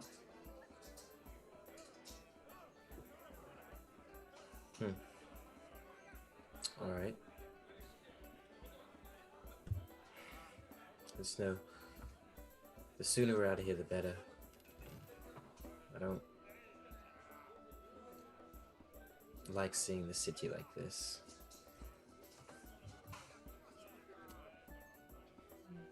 So, you all staying the night here? Yes. Okay. Get a couple rooms. Bunk up. You inquire with Tessie about rooming and lodging. She goes, okay, we do have a room. But as you can see, lots of people are fleeing the Cambria, which means that our rooms are quite filled. So you will all have to share one room if you would like one. Oh, that'll be fine. And if that's There the is case, we might as one well- bed. We might as well Dibs. just. Why Wait, don't wait, we wait. just stay in Eleanor? Yeah. Yeah, we can go over there. That's fine. How much is the room? It's 5 silver. Although I will say squatting is very frowned upon. Don't do what I What's- think you're gonna do, Samson. Like squatting? Okay. We won't squat. Let's go to Eleanor, guys. All right. Finn doesn't know what she's talking about. That's It's kind good. of weird and awkward. Like, pretty sure you have a bathroom for that. Yeah, Priority's like, I'm very tall. I don't know how I'm gonna get through any of this without squatting down at some point. The whole time as we're heading back to Eleanor, I'm like, but guys, it's only 5 silver. At least one of us could stay. You Yeah, stay. but we have all the beds in Eleanor and a hammock. Hammock. It's gonna be cool. I think they're going to be mad at us if we stay right here. We'll have to move on a little ways. Not all of you can fit in Eleanor. We'll bunk up with our hammocks. Yeah. Okay, so there's a fireplace on one side of the There's room. a fireplace? Well, it's like a small little potbelly stove. Oh, okay, okay. We'll have to set some. Maybe we'll have to set some of the hammocks outside. Why are they gonna be angry at us? I don't understand, Samson. Like, why would they be angry at us for staying? You can't squat outside of Guys have such weird Here's rules. I know it's crazy. So here's the thing, Finn. I know we had a problem with the fee to get across the bridge too. So Yeah, so they charge us 50 gold to walk on the bridge, and now we can't sleep on the bridge without sleeping in there. Seems stupid. let's just drive a little bit. Payeska! and I get her. And I as we start to drive away, I'm like, Finn, where are you from? Where am I from? Yep. Really far away. Like an island right about, I look over the ocean and just like point over there. Really far away. But really, I have a question. Where are you from, Samson? Because you keep saying my home and my home and my home. Okay, Finn, I asked you first. So, you want to tell me about it or no? Because it's clear that you are not from around here. I mean, no, I'm not. I mean, there's not too much to say, really. I mean, there's just, it's an island, right? What's it called? What do you call it? Why do you want to know so much? Because, Finn, you're one of my 3 best friends in the world right now. Really? Yup. Aw. Isn't that crazy? Yeah. We are best friends right now. I don't even know where you're from. I already told you. In Volpa. Yep, it's us. And see, I told you that I'm not from here. I think we talked about it when I was getting mad at Lorelai, but I'm from the Feywild, which is a completely different place from here. If you're not familiar, I don't know where that is. And you didn't say that. So. I point over the ocean. I say it's that way. Oh, so kind of like where I'm from. Random direction. It's that way. Feywild, huh? You know, How did you get here? I feel like you're changing the subject again. Okay. Hey, if you look, okay, so here's the lesson 1. If you don't want to say, you don't have to. That's the rules. I just prefer to live by the philosophy of living where I am now in the present. That's a good answer. Is it really? Awesome. No. Oh. No, but it's good. It's good enough for a friend. You don't have to say if you don't want to. It's a place I prefer not to go back to. So, I mean, so it's an island. Okay. And it has a bunch of elves on it, right? Obviously, right? You don't really see a whole lot of elves around here, right?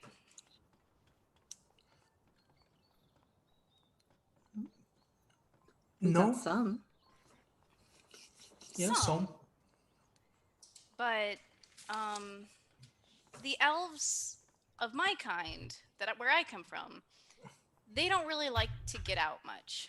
They kind of just stay on their island because it's a nice island, I guess. And why leave? Right? And now you're gonna ask me why I left, but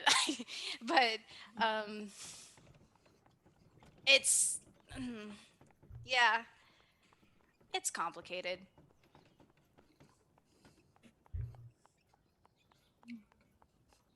Makes sense to me. If I'm looking at Finn, Is Finn an elf or a half elf? Finn Can I is tell? yes, Finn is a half elf. His ears are half pointed, and he's got the angled features, but he's a little shorter than one might say an Eladrin is. He's not got the. Have we seen an Eladrin yet? I don't think No. we have. Okay. So it's kind of hard to compare. But yeah, he is the half elf. You can tell by his ears. You can tell. So is everybody on your island an elf like you? Not quite like me, but To be fair, no one's quite like you, Finn. yeah. I mean, that's nice of you to say, Samson. Sometimes it goes in my favor, sometimes it doesn't. But no, I mean they're kind of like me and they're kind of not. I'm only half elf, so there's not a lot of me where I come from.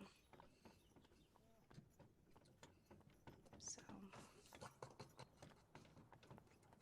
but there's probably not a lot of you here because, I mean, how many tieflings live in the Feywild? More than you might think. Really? Yep. Mm. More than you might think. So Crazy, right? you were pretty angry at Lorelei back there. Sorry to change the subject. Do you have any other questions about my home? I feel like you've told me all you're going to tell me now. And I feel like I'm satisfied as a friend. I feel like I know what I need to know. Maybe we'll talk a little more later about it, but I just don't want to think about it right now. I don't want to think about it right now. I don't want to even I'm having so much fun out here. Right? I am quietly looking for the least, like, the spot that is the least likely to get us robbed in the middle of the night. as we're traveling an extra 30 or 45 minutes away from the inn. Daniel, you know this is like there are buildings all along this bridge. I just want to pick the one that's least likely. Like what? Like an alleyway or something? I said least likely.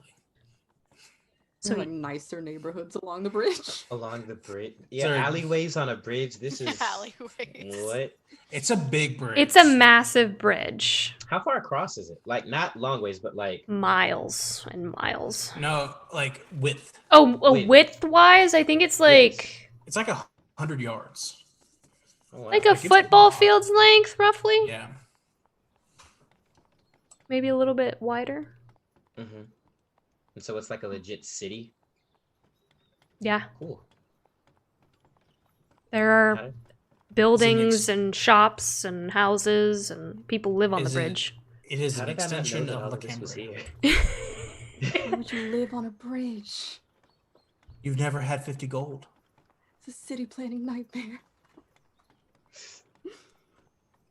Yeah, the logistics, like the travel back and forth. You can't get around anywhere. You have to go straight through constantly. Be annoying. So, are you looking? I guess is that what you're looking for? Like some kind of alleyway? I'm looking for an alleyway as I try to avoid Finn's question. Okay, investigation check for your shady alleyway. Sleeping in a public place. On this bridge. We gotta sleep somewhere.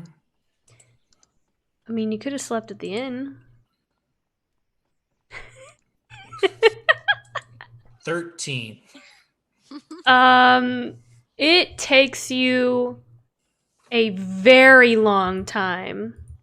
I will say you guys don't find a place that looks like it'll probably keep you fairly safe or fairly out of the law's way until like midnight. Oh god, and I just rolled weather. And guess what? It's raining. It's raining! Awesome. It begins to rain. As you find this kind of like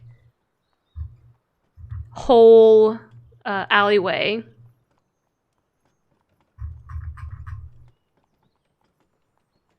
It begins to rain. I guess I think we can bunk up inside. Yeah? Yeah, we can.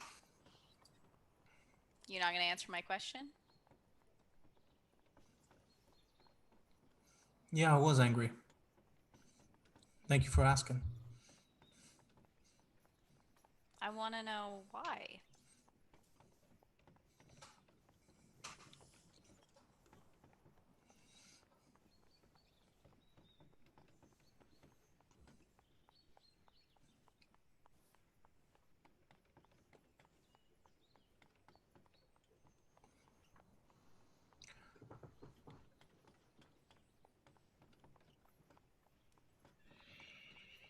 I think what I've found since I've been over here on this plane, Finali, is that opportunities are fewer. Because when you're where I'm from and you live like I do, there's always next time. Always. There will always be another opportunity. If not with this person, if not with that enterprise, if not with this life, there's always the next one. But here, that's not true. Here, things have value. Here, chances must be taken and risk absolved and absorbed. Because you don't always get another one.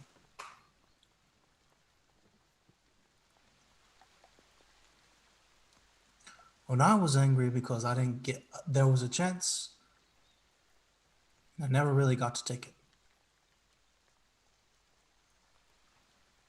What chance was stolen from you?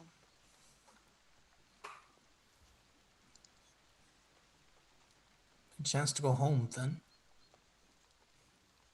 That heart sends people to another plane, the one she destroyed. Another plane. Yep. And you would have taken it.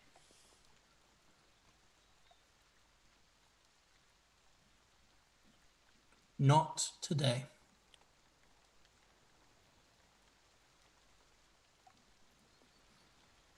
But when all this is over, maybe, yeah.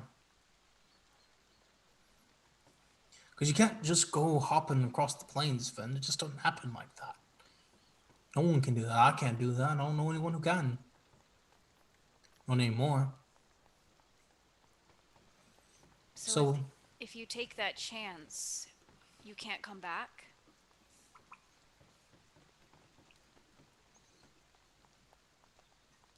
my cunt. Because over there, time works a little bit differently. Over there, there's always more opportunities. Over here, there's not. But there So might yeah, I not could. be. Well, I think there's people. I got sent here, didn't I? There's people over there that could send me back if I ever needed to. And I wouldn't go today. I probably wouldn't go tomorrow. Not till all this is settled anyway. But yeah, I'm also angry because I didn't even get the chance to. So yeah, that's why I was mad. I can understand that. I think choice is very important. It's one of the most important things that's granted to us. And when it's not granted to us, it can really change our lives. It can ruin them, I suppose. I get that. I'm just glad that you're here. I'm glad they sent you here, even if it's not what you want, you know? And I was just wondering if you would take that chance. Like, say there's a portal over there that'll let you go back to your home right now. You really wouldn't take it?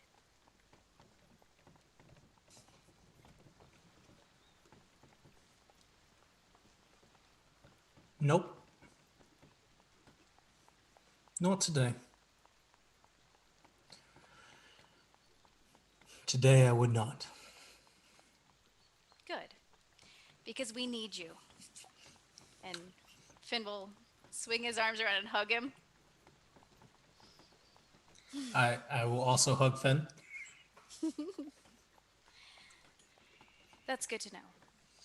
Also, someone named Desi sends her regards. But it's raining. We should get inside.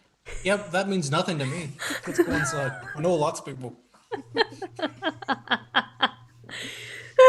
I've never heard that name before. Let's get inside. I'm sure you haven't, Samson.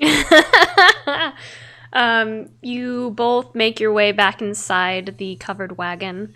You're both quite wet from the rain, again, kind of sitting there having your conversation while the others are, Praeria and Aramir are inside. Praeria, you're so tall, this is probably a very cramped space for you as you try to settle down for the evening. Yeah, she's just kind of in a ball somewhere. She's in a ball. Snonk has definitely soiled the sheets. It's not his fault. And he has gnawed off some of the fringe, tassel fringe on one of the pillows. Just the corner. I will cast invisibility on myself and then strip completely nude out of all my wet clothes. That is...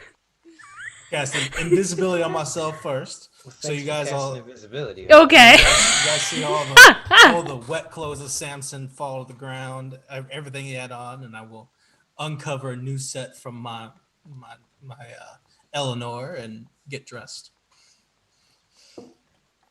Do you have the spell invisibility? Mm-hmm. Okay.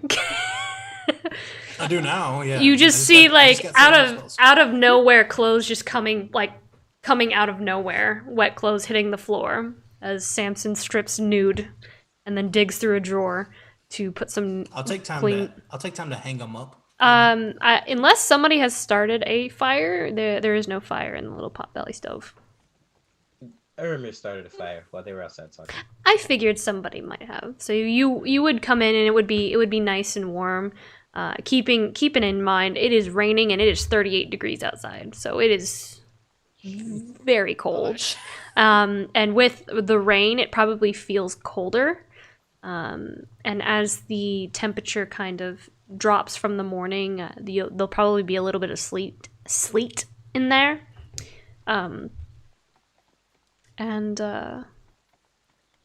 Let's see if any guards recognize you who are patrolling. Recognize us? Like, see that there's some... I mean, you have a chimney going. Let's see if... It's raining. They probably don't want to bother with us. Yeah. Yeah, it's cool. Go home. Go home. Oh my god. I cast friends. I rolled an 18 and a natural 20 with disadvantage. With disadvantage? With disadvantage Wow. because it's raining and... Y'all saw that in chat, man. I'm sorry. So about, let's say, 4 hours pass, and you hear a "Kum kum kum kum kum kum kum." Oi! On the door of the wagon. Oi! Oi! Mind. Oi. I was gonna say maybe we can act like we're sleeping. Never mind. Open up in there! I'll poke my head out. Like Snow White. Yes? Because the door's open. Dude, no, we're not gonna open doors. It's like the window. Yeah, just the window. I just Well, crack it open. a little okay. So the door, the door is like a Dutch door. The top opens like this, and then the bottom opens separately. As he approaches, I'm gonna cast thaumaturgy. Am I saying that right? Probably. Okay. Says I could create a sound. When he before I open the door, I want to cast thaumaturgy on Snonk, and I want him to sound like a crying baby. Is that what that does? Yeah. What is? You can create an entertaining sound that originates from a point of your choice within the range, such as a rumble of thunder, the cry of a raven, or some ominous whispers. But in this case, I want it to be a baby. Okay. So. The oldest baby I've ever heard. He's a pig. I will pick up. I know it only lasts so long, so while Revenir is talking, I will continue the crying baby sounds with my thaumaturgies, so he doesn't have to worry about it. Okay. And I will poke my head out, and I'll say, "Is there a problem, sir?" He'll just kind of like look back in and see like look at the rest of you and what's going on, and he'd be like, "You can't sleep on the bridge. You'll have to find an inn." I'm terribly sorry, sir. My family and I were just, we were trying to leave the we were trying to leave Cambria after, everything that happened. There's talk of a wizard, of vampires, something that, the laments. Of course, you know what's going on there, right? Make a persuasion check. Persuasion or deception? I was going for deception. Okay. I'll go. Deception's fine. Cool. I'm better at that. I make the baby louder.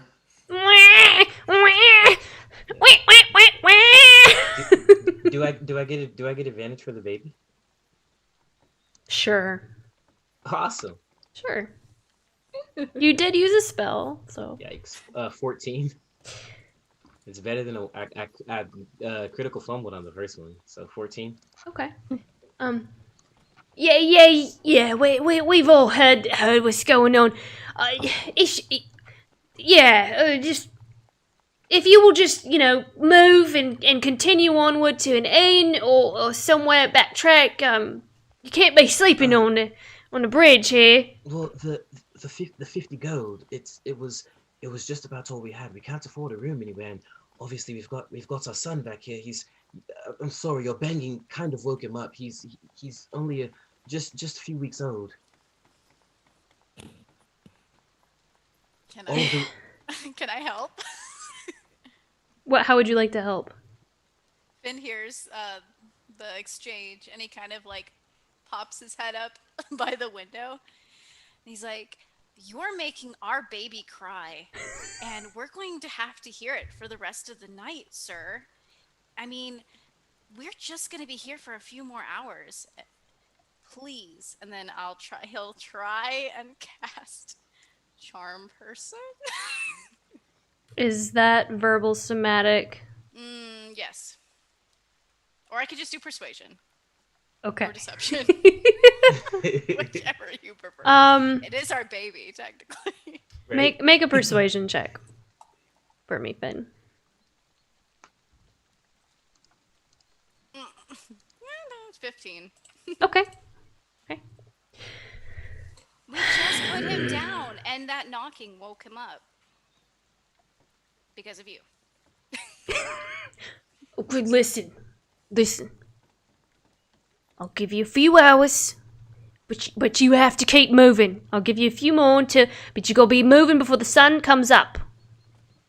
Oh, certainly. We'll put the baby down. Give him some rest. You know, he gets queasy when we travel. You know, and we don't want him puking up anything. So thank you so very much. Yeah, my brother had one like that. It's awful when Weak they just stomach? puke everywhere, spit up. It's the rottenest of milk smell. Yes. Okay, but he is a very cute baby. Okay, so it's definitely worth it.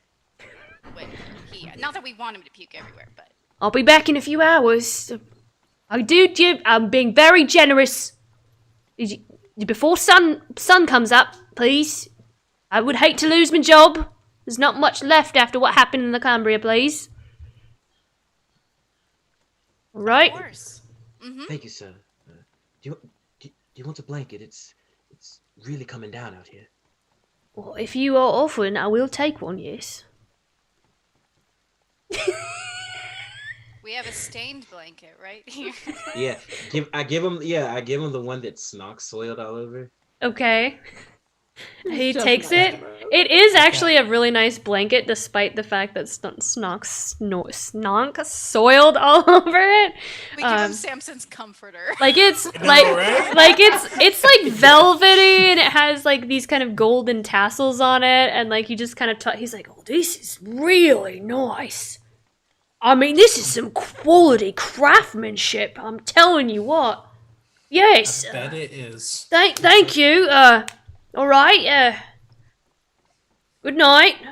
Yes, a few till the sun comes up. Yes, till the sun. That's right. Thank you. And Thank he'll you. oh, Safe travels. he'll walk off. I think the blanket really helped. Yeah. I pull a dagger and start to follow him to take my blanket.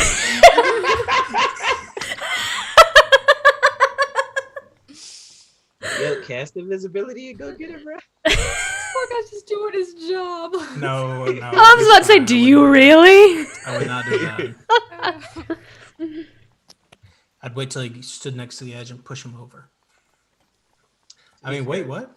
To be fair, I didn't realize how nice the blanket was. So I just knew Yeah, it had you- ink all over it. So All I right. roll over and go back to sleep. You all finish your long rest, and if you plan to leave by the time he has said, that would be 7 a.m. that you all wake up bright and early. And with that, we'll go. I think that's a good place to take our break before we approach the funeral. We're about to do the funeral, Revenir's funeral. So, our giveaway, if you have not entered, I'm going to go ahead and resume entries because we're going to pick at the end of our break. If you have not entered, the command is loot, which is !loot. We are giving away, I think there's only 5 left of our founder enamel pin. There it is on screen so you can see a little bit better because I know my camera doesn't really do it justice. It's signed by Daniel and I. There's only like 5. They're limited edition, and once they're gone, they are gone. So if you have not entered yet, please enter our giveaway for your chance to win one of these very rare pins. Other than that, we will be right back. We're going to go to break, and we'll see you all in a little bit.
are back. All right, let's pick our giveaway winner. Let me turn that off. Oop, I did not mean to access Discord. No, Discord, no. Bad Discord. You can't stop Discord once it started. I know, right? All right, let's close our entries. Pick our winner. Finish Expert. Finish Expert, you are our winner. Congratulations. Are you in chat? Are you in chat? Are you there? Are you here? Are you there? Are you here or there? I saw you put something in the chat a little while ago. Finish Expert. Finish. Let me see. They may have walked away. I know they were just in chat. But, well, you are our winner. You are the winner of our... It says they're in chat. I looked. It says they're there. But you, Finish Expert, are the winner of our Founder Enamel Pin. We will be sending that to you. Well, actually, we will send you a message to get your shipping information at the end of the stream. Congratulations, Finish Expert. All right, let's dive back in. Eventually, after 4 days' time, you all arrive at Saltstone. Grand and sparkling in the distance upon approach. It's not as cold as the other days, but a light drizzle does kind of dawn the event that will take place here, as it wets your clothes and kind of makes the cold just slightly colder. Saltstone sits steadfast on the shores of Barbassian Sea. The dark granite stone has streaks of white salt caked into the sides of its walls in dripping parallel waves. 2 tall towers stand on the front right and the back left of the building. Vines long dead from the approaching winter cling to them still. And although the windows are aglow with everyone who has come to this funeral, it doesn't feel full of life. Winter has arrived, and a few inches of snow cover Saltstone and the surrounding areas. The funeral itself, as you all make your way here, take a seat amongst the vast amount of people who have come, is beautiful. Not because of money or wealth. Let me actually change here. Change it up.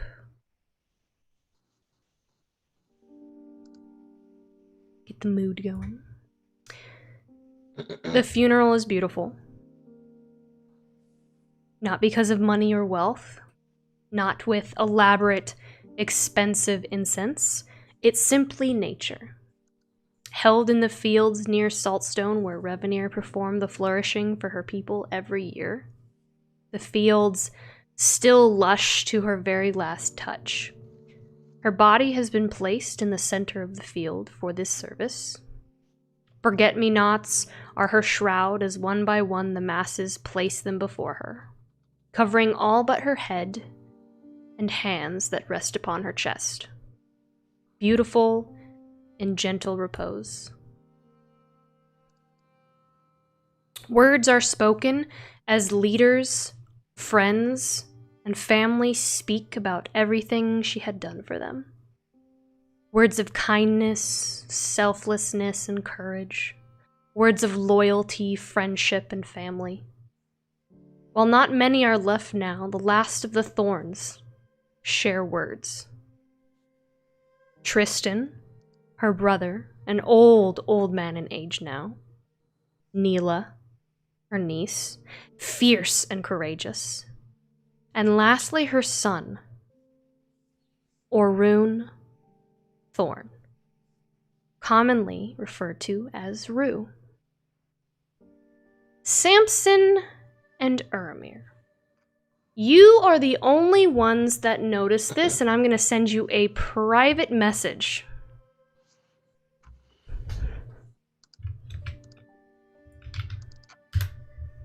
As you look at all the family members that speak and have beautiful words to say,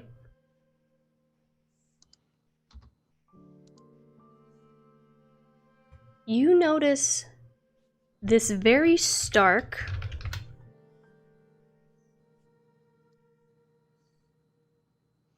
thing. Sent it to you, Brandon. And Daniel, because I'm logged in on your Facebook, I'm going to send it to you as Lauren, who is me. That threw you for a loop? I'm sure it did. It threw me for a loop too. You sent it to yourself. I'm going to send it to myself, yes. Which is you, but also me. You notice something very stark. And you have that now. And you notice this, and then you begin to look around.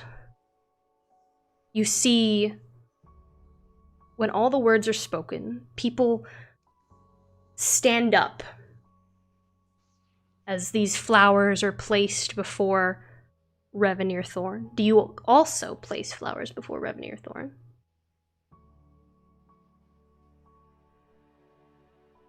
I'll Druid craft some. Okay. Place them in front of her. I'll Druid craft some for everybody else so they can too, if they want. Okay. You Druid craft some flowers and you kind of make your way down this line and you place them before her. And then the people stand up and they begin to sing. Come and see La Cambria, the gem across the sea, the beauty of the salt and sand you'll find there every day.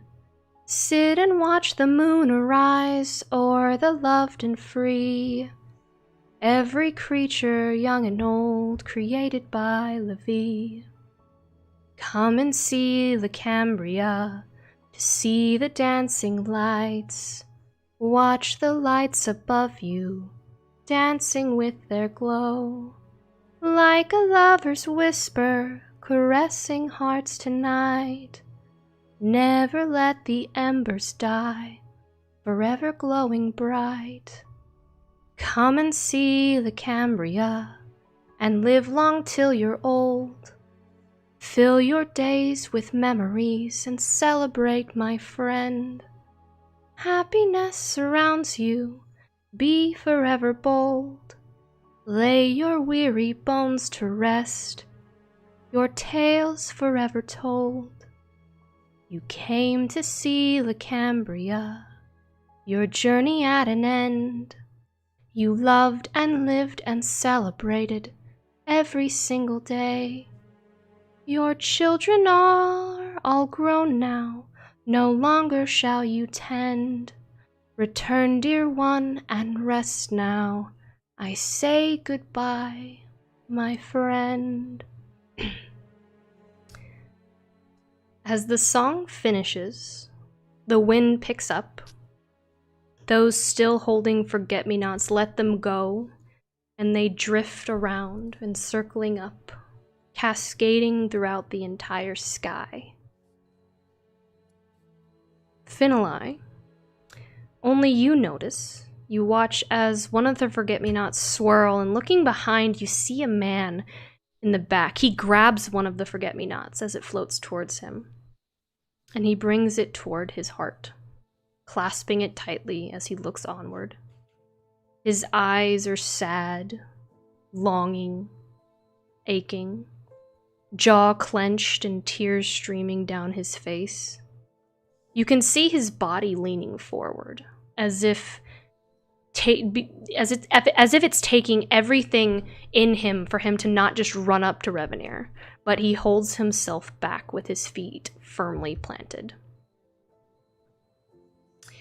I'll give you a moment now if you'd like, before the funeral ends, since you're all next to each other.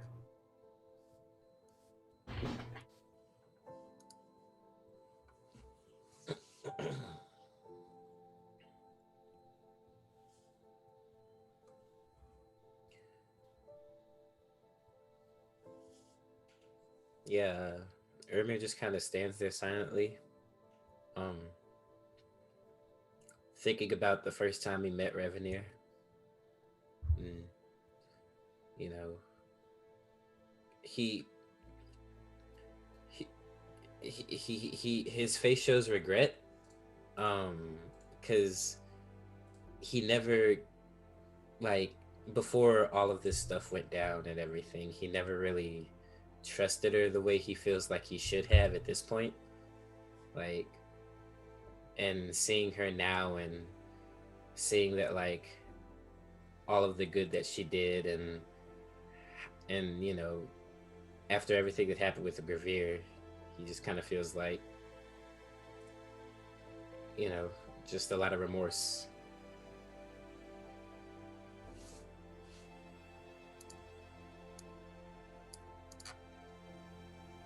Finn is, he's still turned. He's probably staring at the man behind them, kind of like lost in thought, wondering if this was the man that she had mentioned before.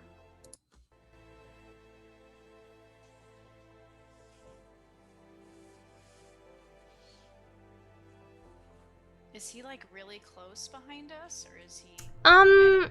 He's probably like 20, 30 feet away. So he's not necessarily very close. It's just a stark difference. He looks ordinary. Like, very ordinary. Nothing special about him at all.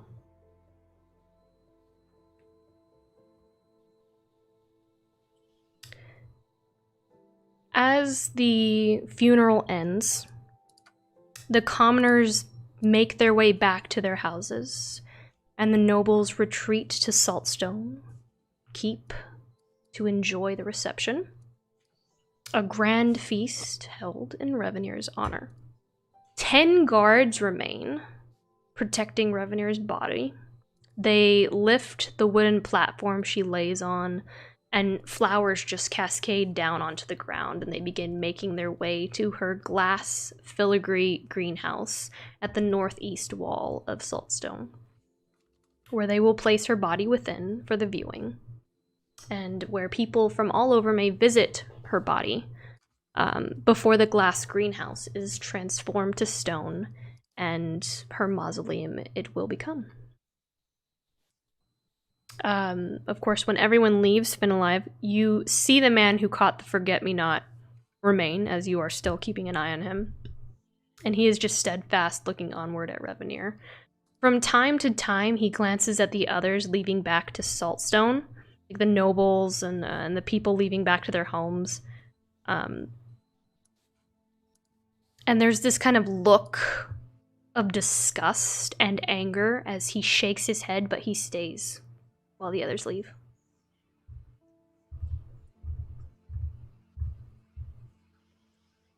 So everyone's dispersing then right now. Mm-hmm. So, right? Mm-hmm. Okay, Finn will walk up to him and kind of just stand beside him. And were you close to her?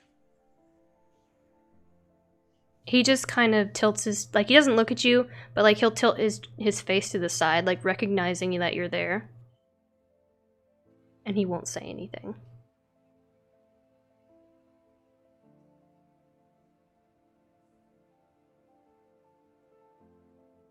Okay. He'll just, you'll see him kind of like his chin kind of moving around as and almost like his teeth like are gritting, and he's kind of chewing on the inside of his cheek a little bit. I can tell you were. Danny, they say you're a little bit hard to hear. Oh. Still? I don't know if Zoom turned down your mic. Question. Okay. While Danny fixes her mic, I'm gonna turn into a bird and take my. I'm gonna fly up on the wind and do some circles and fly above Saltstone and get a good look at things. And try to resolve my feelings on the winds as I fly around. Okay. It is raining, and the higher altitude is much colder, of course.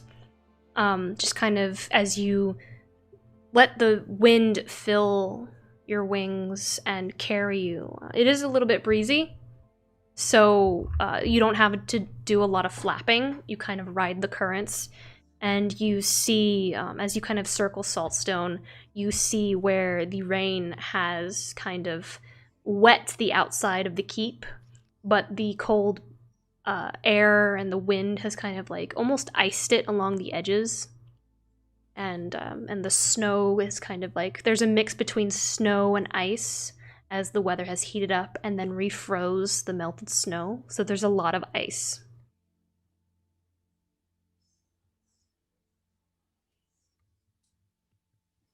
I'll let the wind take me where it will, and just kind of just be up in the air for a little while. Okay. I turned up my mic. Is Much- it still hard to hear? It's much better. It's much better. It's Zoom. Yeah, you gotta turn off that auto. The Zoom likes to like turn your volume down.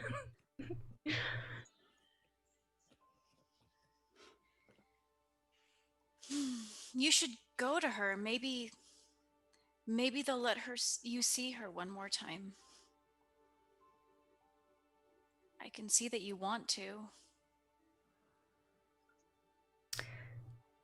Make a persuasion check.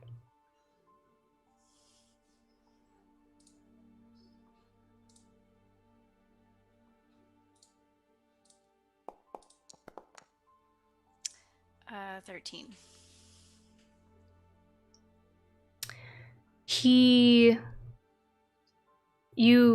You see, like, he's still, his face is still wet, and like he just kind of like smiles and like shakes his head. With your insight, you have very high insight. I would say it's almost like he's almost laughing, like you don't know what you're talking about, like you don't understand. That kind of like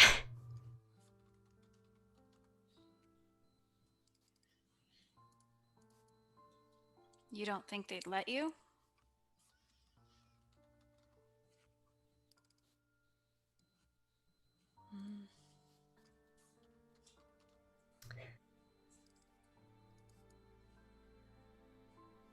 he just as you continue to speak to him, he just kind of looks at you, and his eyes are very dark.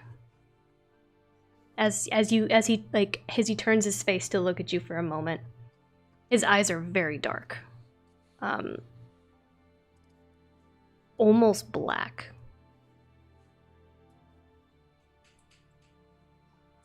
Okay. What's your name, if I may ask? He looks back at Revenir as they carry her. And he seems like he's lost in thought for a moment. And he smiles, just a small smile kind of creeps across his face, and he goes, Thassa.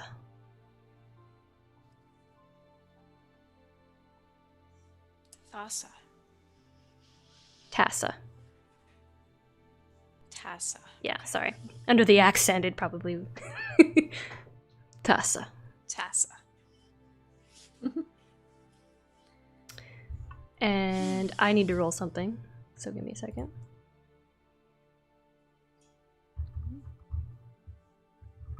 To see.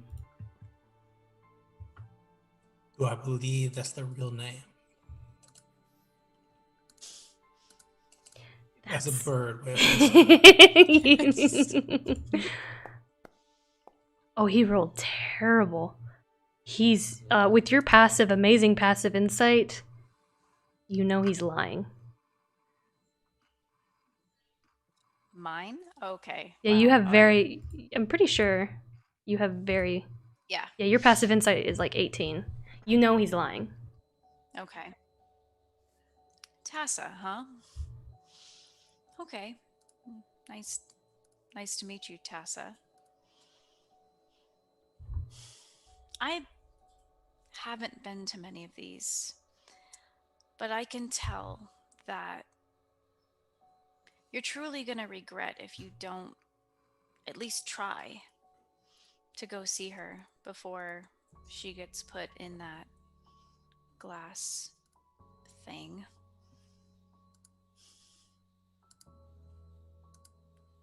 And though you don't want to tell me, I can also tell you were close. I will see her. And Revenir never... Sorry. And it will not be a building that will keep me from it. That will keep me from seeing her. It is just a building.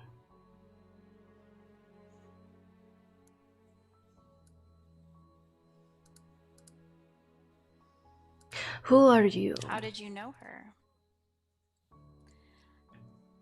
I'm somebody that she met in Cambria, and I'm somebody that she spent her last seconds of life with. He And looks... She seemed like... He immediately is intrigued by what you're saying, and he just kind of turns, like... And he looks surprised by what you're saying to him. You were there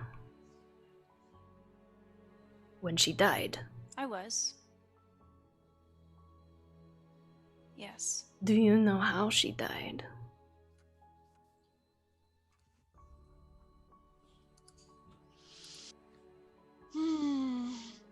Well... Your words she betray you, friend. sacrificed... How so? She sacrificed herself to save Cambria. That's how she died. That is a very vague answer.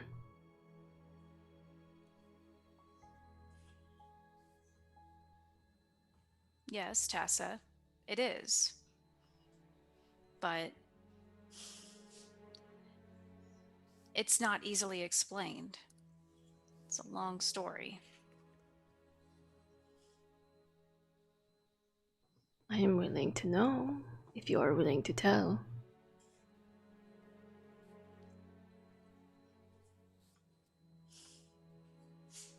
It was...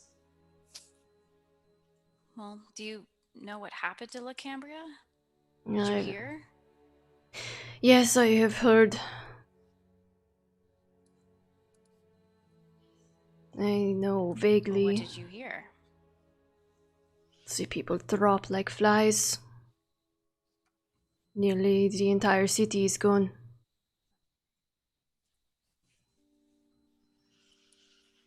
That much is true. A sort of disease swept the land. And Revenir, she tried to stop it. And in the process of trying to stop it, she ended up catching it too.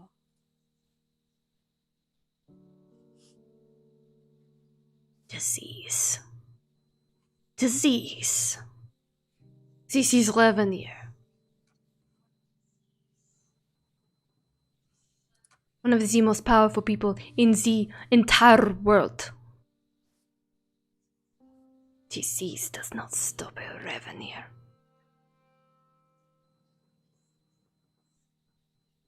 Well, you think she's immune to disease? She cures disease. Or did. Before. It was like a magical disease. Finn kind of shifts. He's getting a little, like, visibly, like, uncomfortable. Like, oh god, now I've gotten myself in very deep. What did you say your name was? Finalai. I'm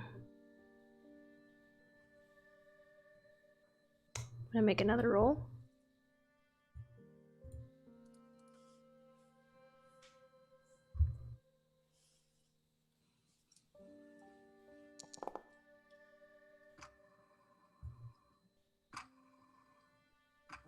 Damn. Okay. Wow. Holy shoot ball. He is going to just embrace you in a big hug. And he's gonna say, "Thank you for sharing with me." Did you give him your name? Sorry. Yes. Okay. Funeral. And then he will just kind of like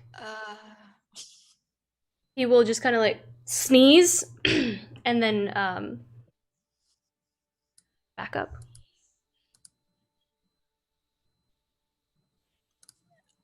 Let you go. You're welcome. And you'll just kind of feel this kind of like tug at your head a little bit as he backs up. A tug? Mm-hmm. Like at your hair as he backs up after sneezing. Okay. I guess he'll turn around to see what it is. No, like he basically wrapped you up in a hug and like you Oh, feel a tug as he tugged. lets go. You feel a tug at your hair, like something got caught, like his jacket got caught on your hair. Okay. He'll just kind of rub his head a little bit and kind of look towards his sleeve, like, okay, that's weird. That was okay. Yeah. Are you feeling better? You seem like you're feeling a little better now. I will feel much better later. There is a reception to attend, and there is a trail to follow. So, everyone is very I guess busy, so. of course.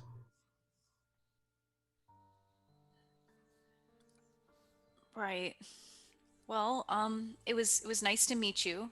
Tassa, was it? Yes, Dasa. It's very easily Right. spelled. Is it? I will say, Danny, when he came to hug you, the form, like the cloak that you saw, just kind of went through your own cloak for a moment. And you do notice that he, like, there's some illusionary things going on. Yeah. Mm-hmm. Okay. Should I do like a Arcana check or something to kind of? No, you don't. Like see he exactly basically hugged you, and like you can tell there's some sort of illusionary magic going on because like the illusion Okay. kind of cut through you as he hugged you. I just noticed that. Okay. You just notice it, yeah. Very strange. Yeah. Okay. This has been an All right, enlightening. well,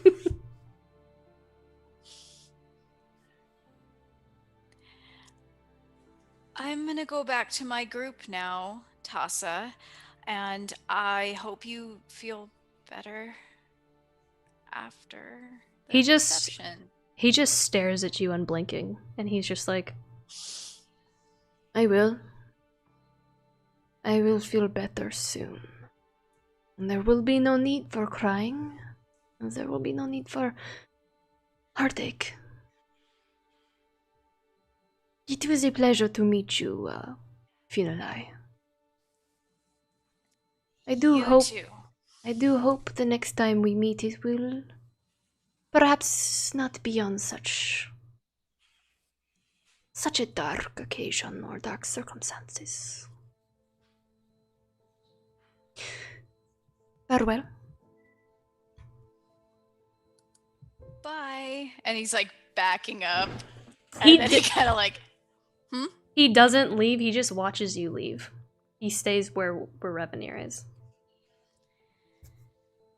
okay, that was a little awkward, but I'm glad I made somebody feel better. Kind of. Did he feel better? He gave me a fake name, and was he even really there? I don't know. I gotta You find the others. you felt him. Yeah, But yeah, you felt Yeah. him, but you can tell he's disguised himself with some sort of illusion. Mm-hmm. Yeah. All right. So All Finn's right. gonna go try and find the others. You find I don't know, you guys planned to meet at the keep? The entrance? Are you going to the reception, or where would you guys meet up here? Yeah, I think we're going to the reception. Okay.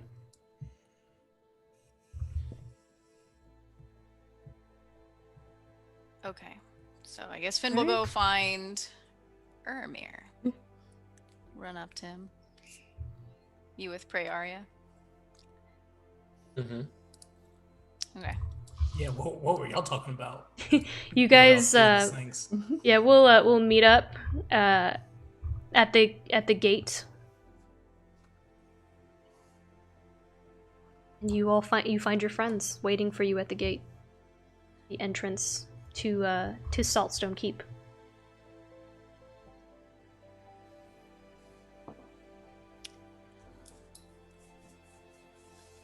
So, guys, what was the story we're telling about Revenir again? Because we're not actually telling the truth, right?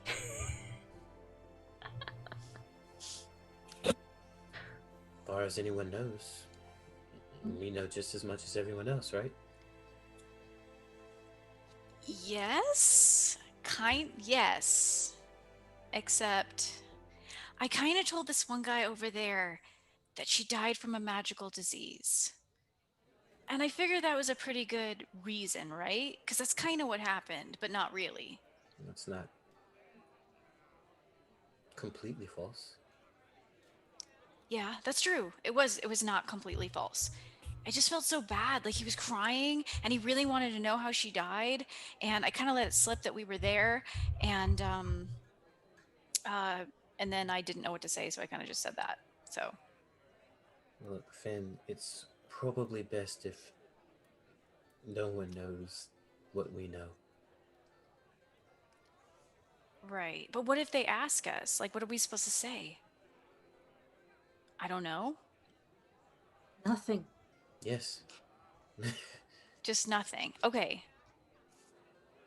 But, like, he gave me a fake name. Don't you think that's a little weird?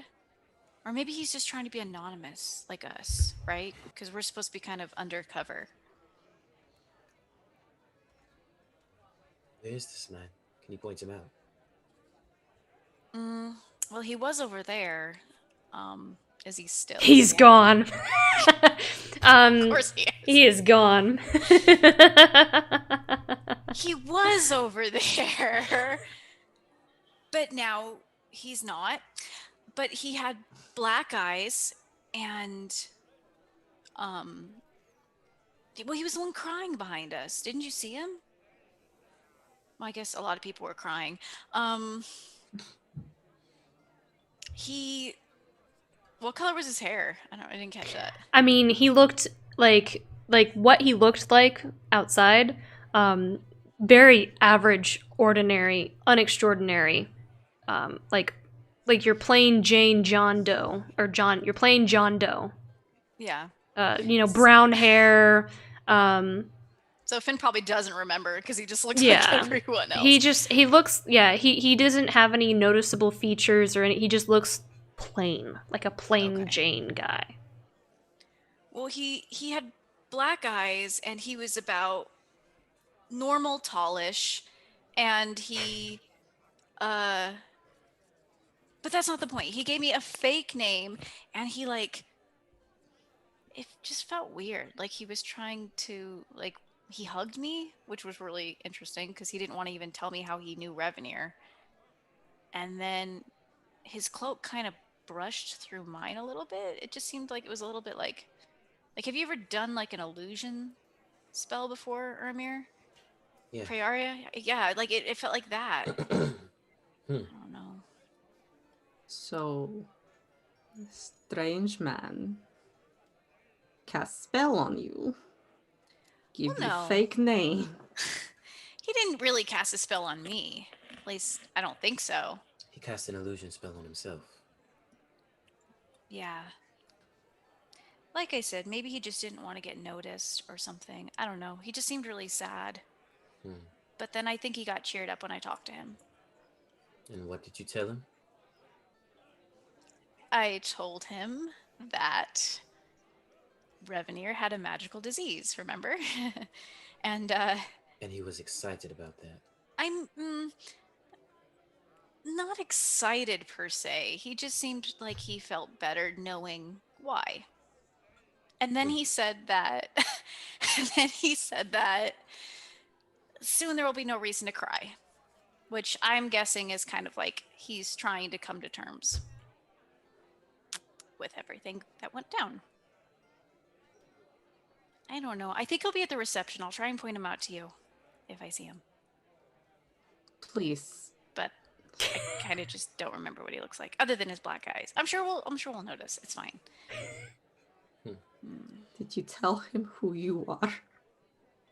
Yeah, he asked my name, and I gave him my name.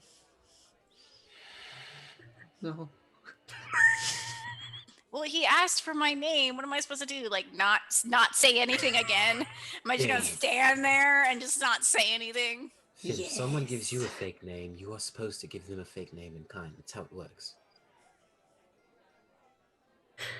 Well,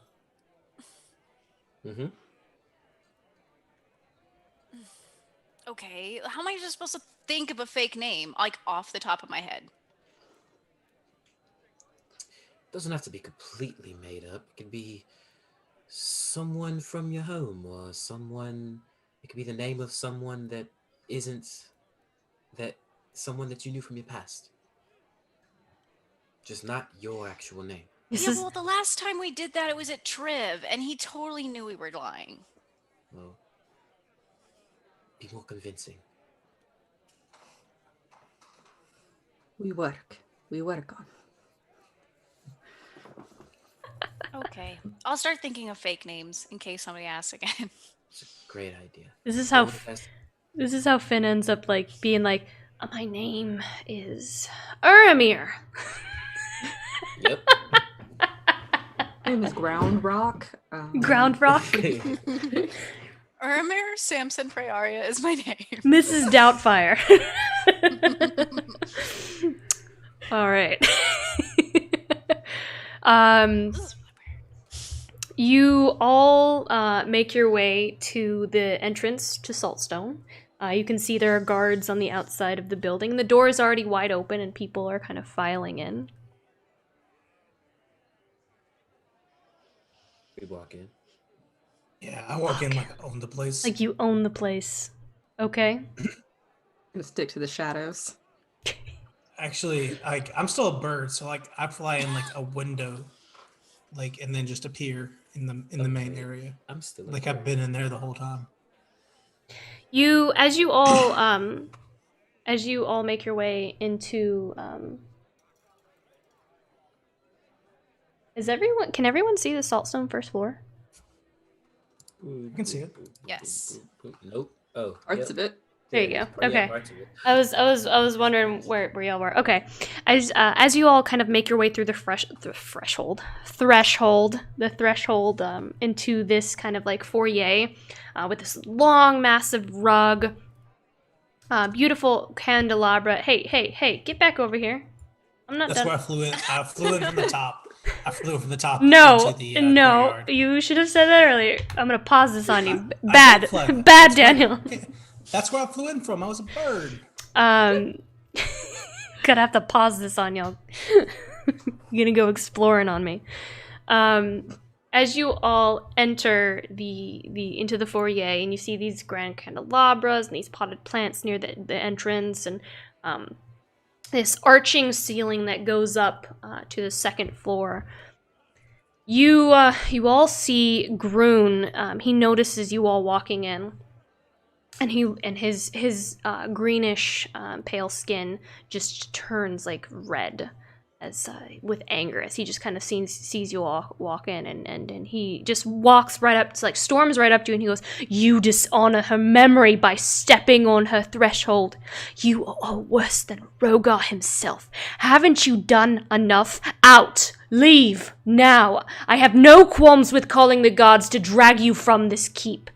And you see just kind of Kaya notice what's going on, and she kind of steps in, and the guests nearby are starting to look very uncomfortable, whispering between themselves.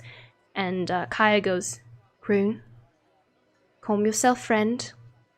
Revenir's death has struck us all. Don't think you are the only one that loved her. She hasn't even been sealed yet. Let us grieve together, my friend. Their time is short, for they are traveling. Come, I brought a fine Digbrand Fint. Let us drink to our beloved friend. There is no ill will here."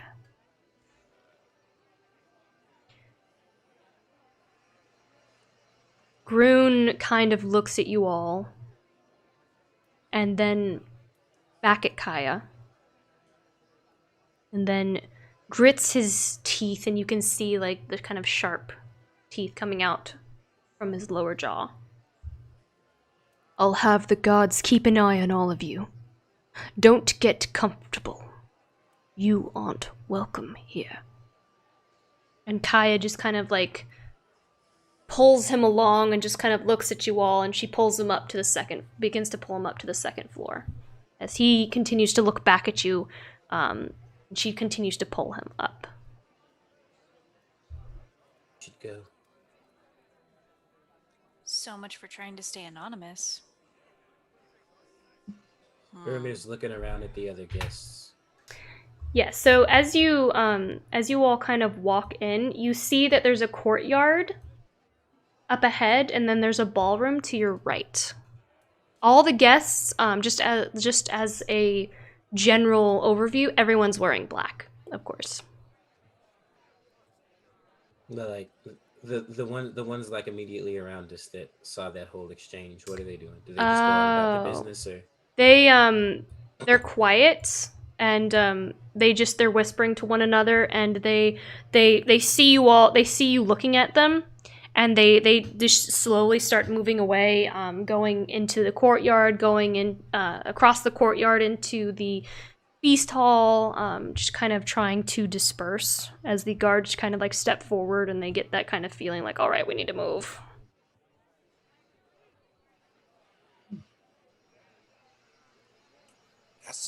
Seeing all this, I spend a lot of time in courtly areas with people who are adept at managing a social room. Oh, Does it look? we just got Does a it raid. look- Ooh. I'm sorry. The Yo. Nat 30s. Thank you for the raid. Oh, Thank you so welcome. much. Welcome. Welcome. What's So- up? Welcome. So I spend a lot of time working in areas like this with people of power and things like that. Do I get the sense that that rumors about us and what just happened in Grun are about to spread throughout this funeral reception like wildfire, or does it seem like most people didn't really care about what just happened? What's your insight? What's your passive insight? Like 10. I mean, with a 10, you maybe. Certainly is possible. People like to gossip. I'll look around at our companions or my companions, and I will say, not exactly the warmest of welcomes.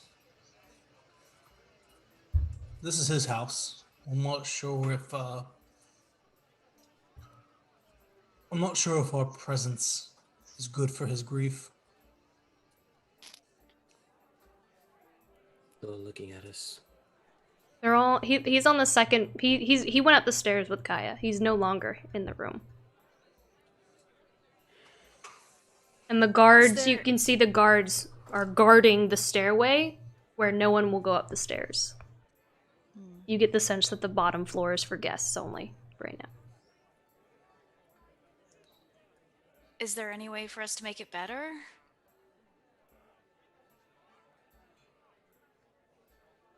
What a resurrection spell. Or they knew each other for half a century. Not sure there's anything we're ever going to say that's going to make it even or even good for them.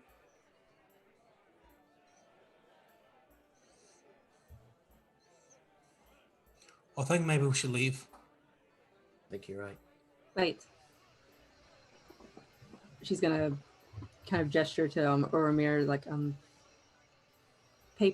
writing. Write for me. All right.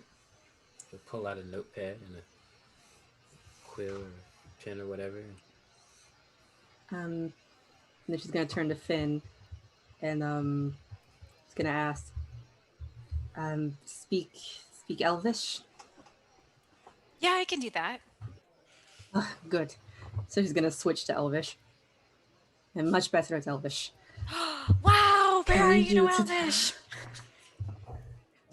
Never cease to amaze. I know a few things. I need you to tell Mira to write to the angry man. When Revenir died, you said some things. You seemed to think that everything good was dying with her. And I don't think she believed that. I think for whatever reason she believed in us. And it's okay to hate us. We understand. But we're going to try. We're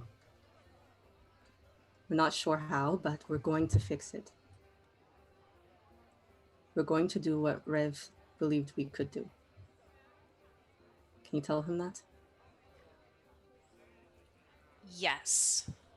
You want me to write it down or just okay, because I don't really want to walk up to him and tell him that. Obviously, I can't do this very well. Sure. So, yeah.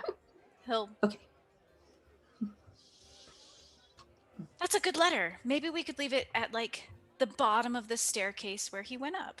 Or maybe we should just have it delivered to him. To Kaya. Give it to one of the gods to give to him or something.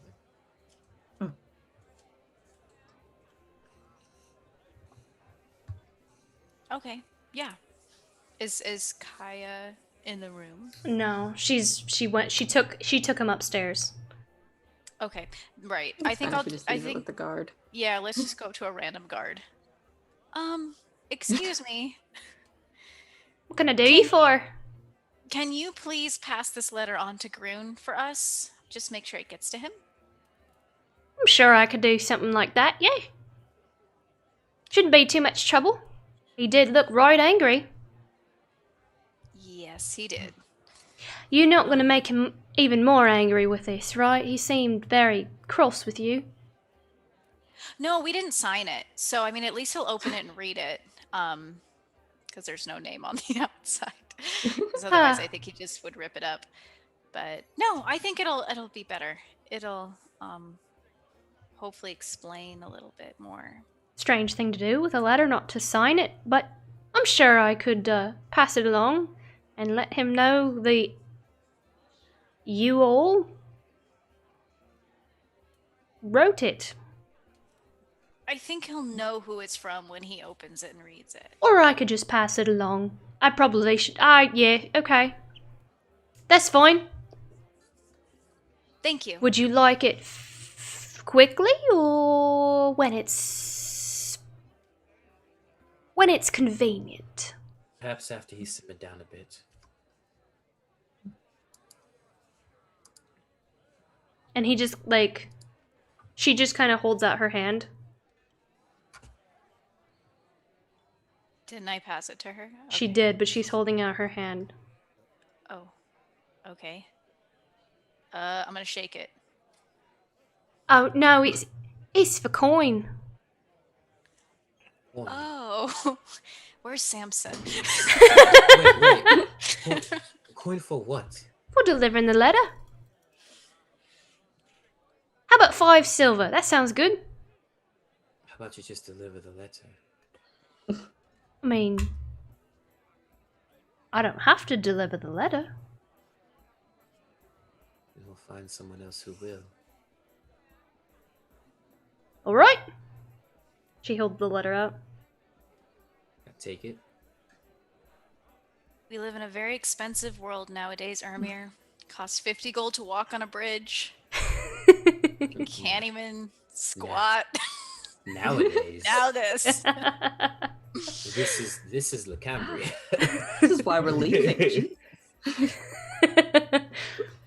Is Samson still a bird? No. But you changed back. I did change back. Did I you? changed back. Ah, Yeah. Well, how are we going to get the letter to him now, Ermir? Who do you think will actually deliver it? We'll just Into a bird. we'll just wait for Kaya to come back down. She can't stay up there with him forever. We'll give it to him. We'll give it to her before we leave. I guess now we have to stay longer. I want to look out into the crowd. Are people still looking at us, or are we kind of like nobody's again? Most of the people have moved either into the feast hall or the ballroom. Okay. Maybe while we wait, I can try and find that guy again to show you. How about that? Good idea. yes. Does anyone look important? Make Or like they're looking at us in particular? a perception check. I'm really good at those. Are you? Obviously not. 13. Okay.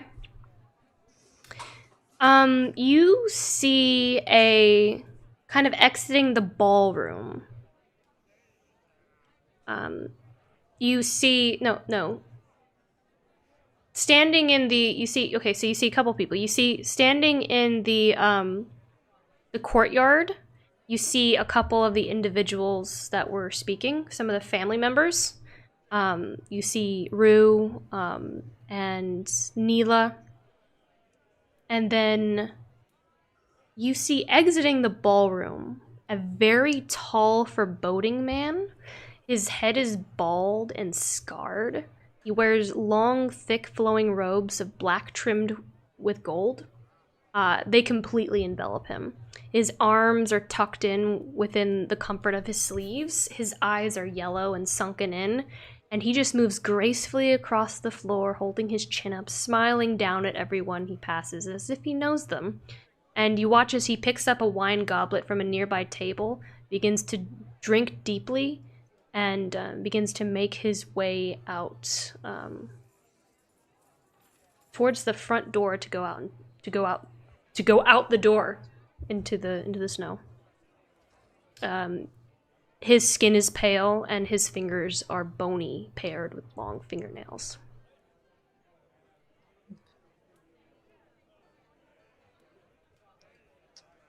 Don't like that. Is there anyone else? He's the one you need to approach. Finn, do you see the other guy anywhere? That's definitely not him over there. He's too tall, and I don't think his eyes are black. No, the one I was talking to definitely had hair, I think. Can I do an investigation check? Sure. So Finn is probably just like pulling Praeria and Ermir by the wrist into each room, looking. Okay, 15. 15? No. Well, he's not in here. No, I don't see him anywhere. I guess he decided to leave after we had our conversation. Although he did mention the reception, so I don't know why he wouldn't be here.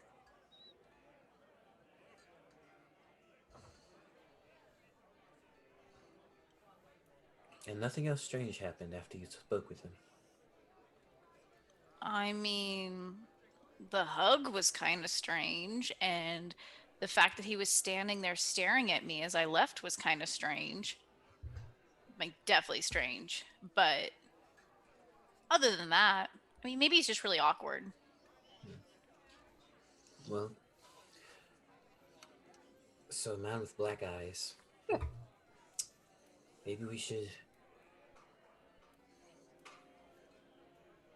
just stay for a bit, at least until Kaya comes back down, and see what we can find if we spread out together. Yeah. Do you think it's possible he took off his like illusion spell and now he's like his true self around here? I wouldn't recognize him then. Well, if he did that, then. But I can't imagine he would, because he would only. He wouldn't have the illusion spell on for just you. He probably wants to remain anonymous. Maybe, or maybe he just didn't want anyone to see him cry. Maybe. I mean, maybe. Maybe.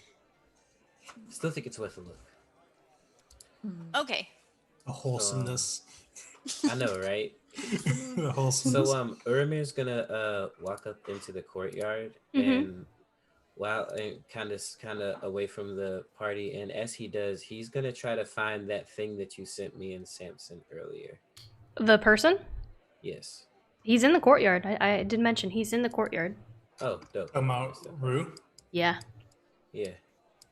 What color was the wine that the Payet Pri guy was drinking? You don't know. It was like a metallic goblet.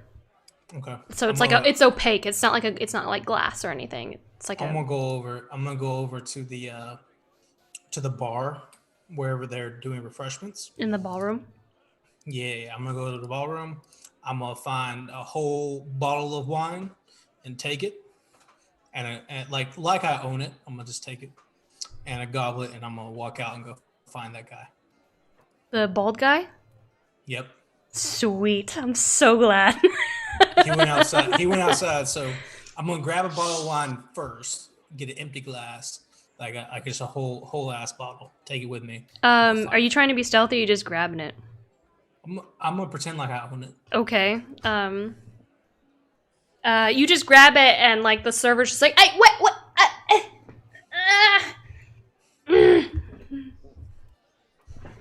As you just grab it and walk off.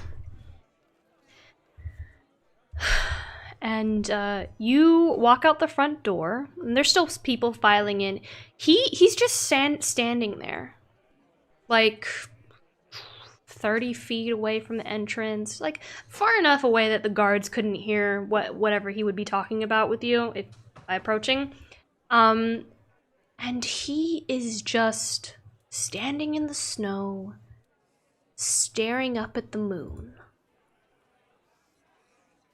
This waning gibbous moon in the sky. Sipping on his wine, tilting his head to the side every now and then, examining the moon.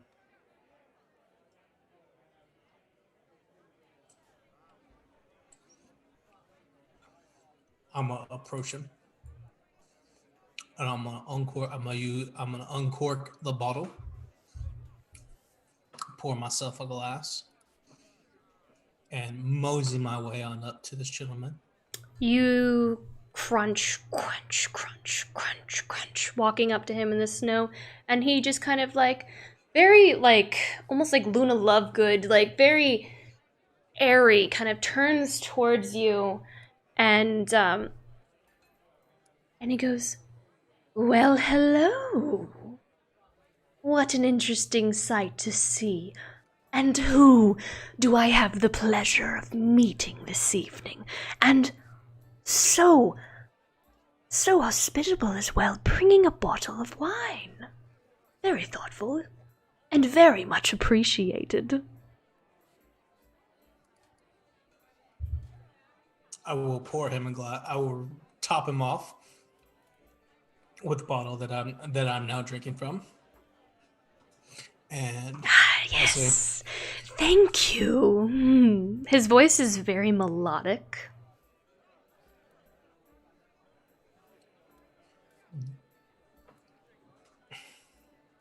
Well, it is quite the evening for a drink, and I think the more you drink at a reception or a funeral, the more you feel connected to the person who is gone. And so, like, you seem like you could use an extra drink, friend. Words of wisdom. More connected to the people as well as the earth around you, I'd say. Such a pleasure to meet you. What did you say your name was? Oh, just Samson. It's the pleasure, Samson. And he raises his glass to toast you. So how did you know the lost? Oh, I know many people. I didn't know Revenir personally. But one such as Revenir, such a passing, I had to be here for it. And of course, I do so adore parties. Meeting new faces, new friends, new acquaintances. And he just looks at you, and I never forget a face.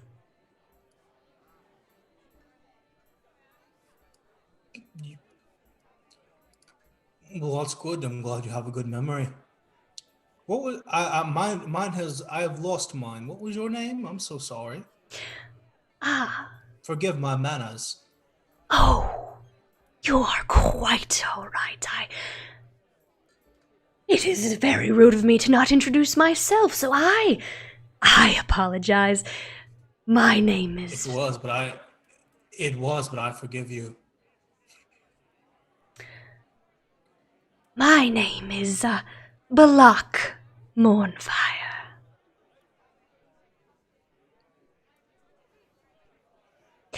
Do I recognize that name? No, Have I heard of that? no. Not even Mournfire? That seems very specific. No. Okay. Well, I forget how old you are. I'm proficient in history and religion. Make a history check for me.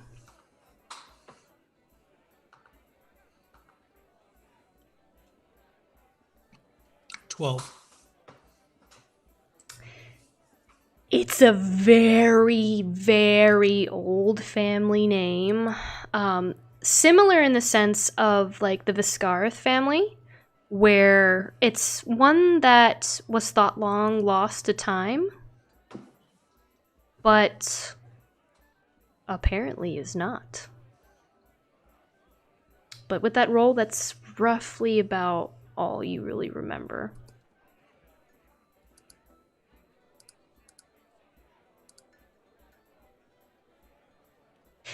Yes. What business are you in, Samson? Oh, I'm so glad you asked. Oh, I am a professional gambler. I prefer blackjack and dice primarily. What do you do? Oh, I'm what you call maybe a groomer, a rearer of sorts. In my eyes, I feel I may be the very cradle that nurtures humanity. Well, that's a creepy thing to say, Balak. I don't know. I don't know if what you actually do, but you should rebrand. That is rough, my friend. He Why just would you say it like that? he just looks down at you and he goes, I put a hand on his shoulder. What are you doing, friend? "Not everyone sees my vision, of course, but perhaps they will." Could you? Let's work through this together. Let's go work through this together. Could you give me a little bit of detail on what exactly you do, and maybe we can come up with some better words than grooming. You know what I'm saying? It's not exactly the right way to say it, my friend. Well, perhaps groomer wasn't the right word. You can trust me. I have a way with words. Like a commander raises an army, but I like to think of myself as a nurturer. That's why I feel like grooming is more accurate. See, it's the connotations that you're doing that. Have you considered rebranding as a daycare? Would that be a good way to say it? A daycare. Samson. You just can't say it like that, man. If you're trying to grow, come on now. What? So let's say I'm going to be, if I'm being groomed by you, what happens to me? Maybe let's work through this together. Well, you would learn a many thing. Like a teacher. Yes, of So course. it's like a school. The greatest school.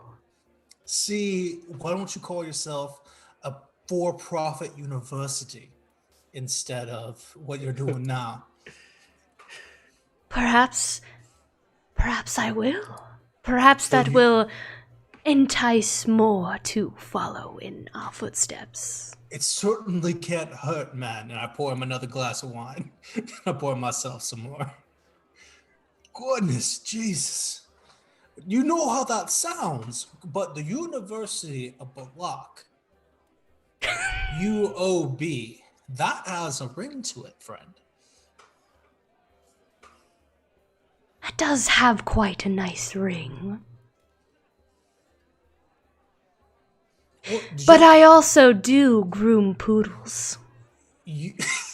UOBM.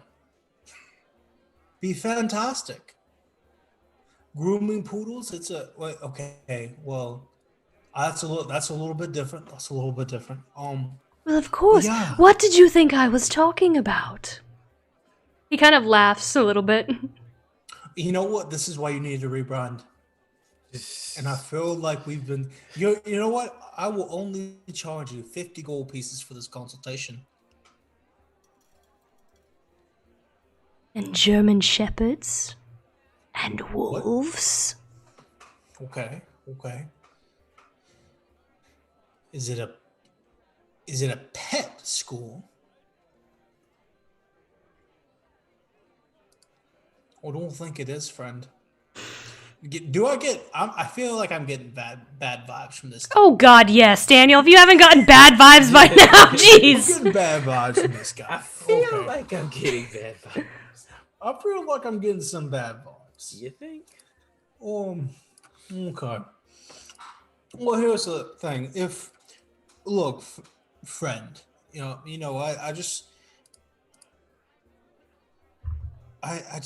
I don't see how someone like you, who is a teacher and recruiter of sorts,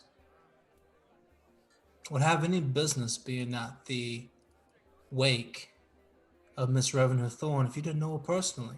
So, are you a liar, or are we not actually friends? I get very serious with him, as we have been kind of silly to this point. He just kind of smiles and he's like, is it awake? Yeah. It's What not. do you think it was? I don't think it's awake anymore. It's asleep now.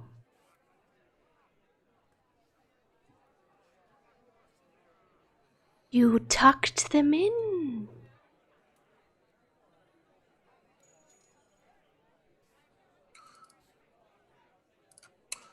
But look, I'm a sociable guy.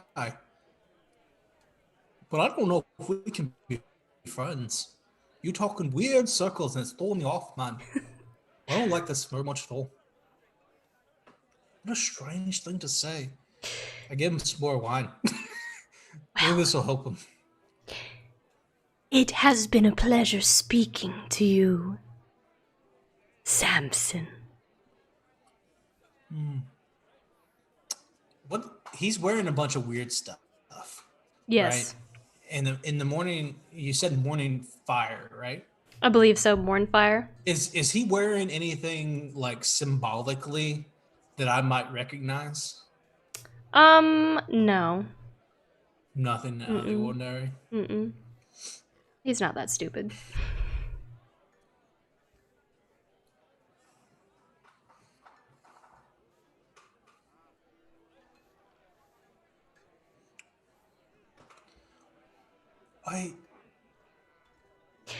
What? Let me be blunt here, Mr. Block. Because I can't call you just Block anymore. So Mr. Morningfire. Because we're not really friends like we were before when I first walked up. Because you talk so funny and so weird, and I can't have any more weird talking folks in my life. I just don't have the capacity for it, you know what I'm saying? So here's the thing. Mr. Groom is not happy with having people here that don't necessarily know Miss Revenir. And can you tell me how you know her or why you're here? But if no, I think I'm gonna have to ask you to leave. Oh, I've probably stayed too long anyways. You see, I don't know her. I only know what she is, what she was, and and what she no longer will be. So, I came to celebrate. Nothing more.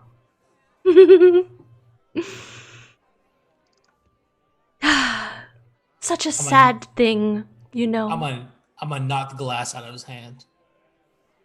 He lets you and it goes flying and he doesn't look away. And he just kind of looks down and he looks back up at you and he goes, such a shame. I'd ask you to tell your friend and give them my regards, but they are no longer traveling with you. Till next we meet, Samson. And then all of a sudden, he just teleports and is gone.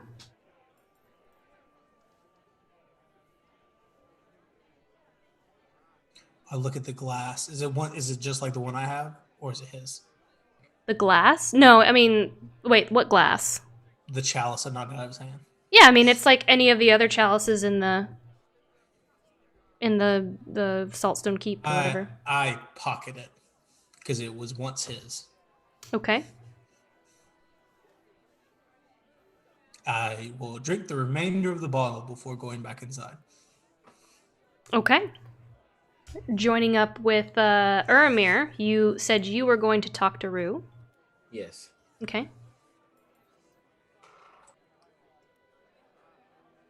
Yeah. You walk into the courtyard and you see him speaking with Neela, and you see Tristan is kind of further along back of the back wall of the courtyard. Mm-hmm. So yeah, I'll approach him. I don't have a drink or anything. So yeah, I'll approach him and say, can I get his attention? I'm sorry for your loss. He looks very solemn and sad, and he's holding Neela's hand, and he just kind of looks up at you and he goes, "Thank you, it's much appreciated. I'm sorry, I don't really know any of these people. My mother, she knew so many, and I don't really come home much, as I captain my own ship, so I'm sorry if I don't know you, but I do appreciate the words." It's quite all right. Yeah. I didn't know Revenir for too long, but I heard stories. She was she was everything that they said she was. Everything in Mar. Imagine being her son. And there's some shoes to fill, and I know I'll never be able to fill it. Yes, I can only imagine. Must be hard. You said you captain your own ship. I do. I'm trying to pull up the ship name. Mm-hmm. Yay, I captain the Silent Storm. man of the sea. Boy? Yes, well, I'm sorry that you had to travel here under such circumstances. I just wanted to give my condolences and say I know what it's like to lose a mother.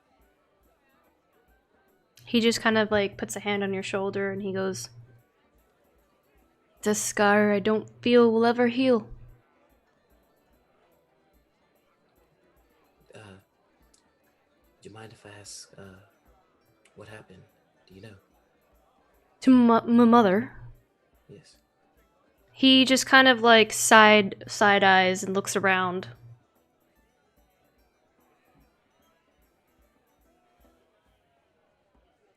No.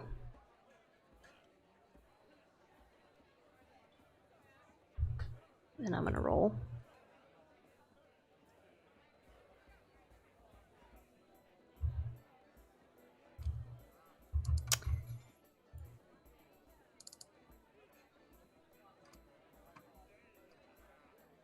I know he's gonna have bonuses to this. Oh, that's a nat 20.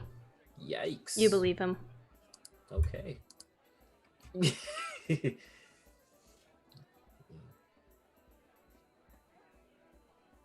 So he says no. So, well,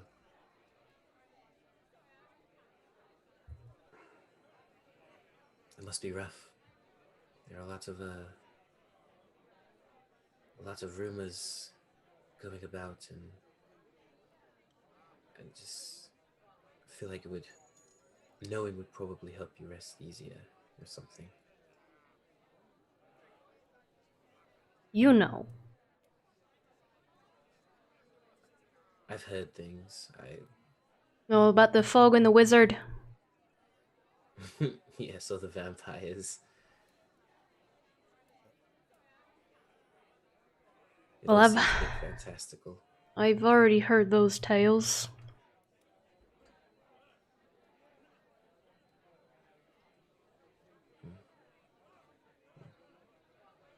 But you know that's not it. I suspect not.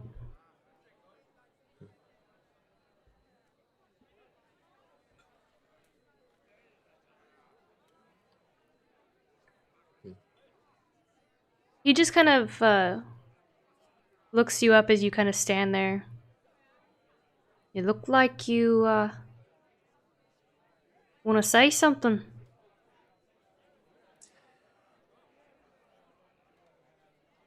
Not particularly. I just wanted to give my condolences. Like I said, I know what it's like to lose people that you love. Oh, it's very appreciated. Thank you.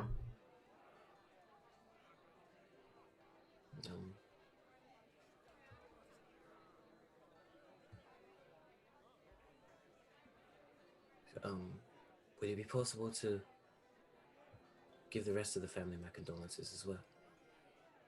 Of course. And like you see Neela. Neela's just standing next to him, quietly watching. Mm-hmm.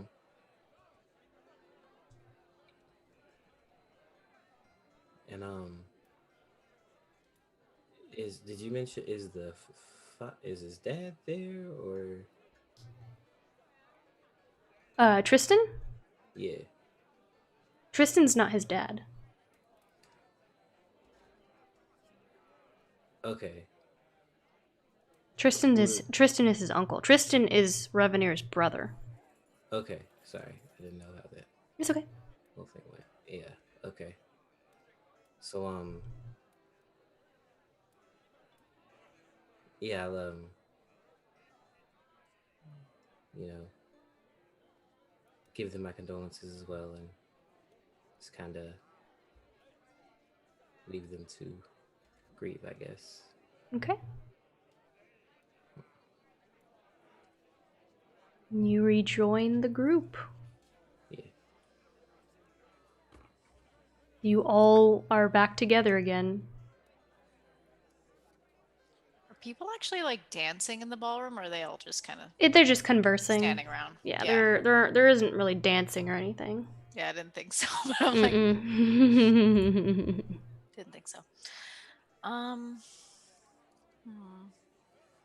Did you get to talk to her son, Revenir?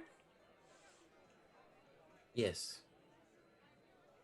Yeah, he said he didn't know what happened. I don't know. Tried to. It's nothing. Oh yeah, did you find your mystery man? No, I think he left. I think he left, but that's okay. I didn't know she had a son. I wonder, like, who she loved. So do I. It's always a great question.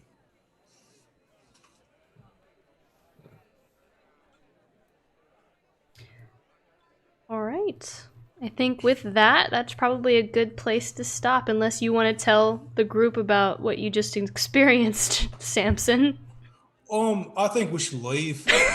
And I think we should all leave and leave the funeral and start heading back on the road. Is there anything else we want to do here before we go? Yeah, we have this letter.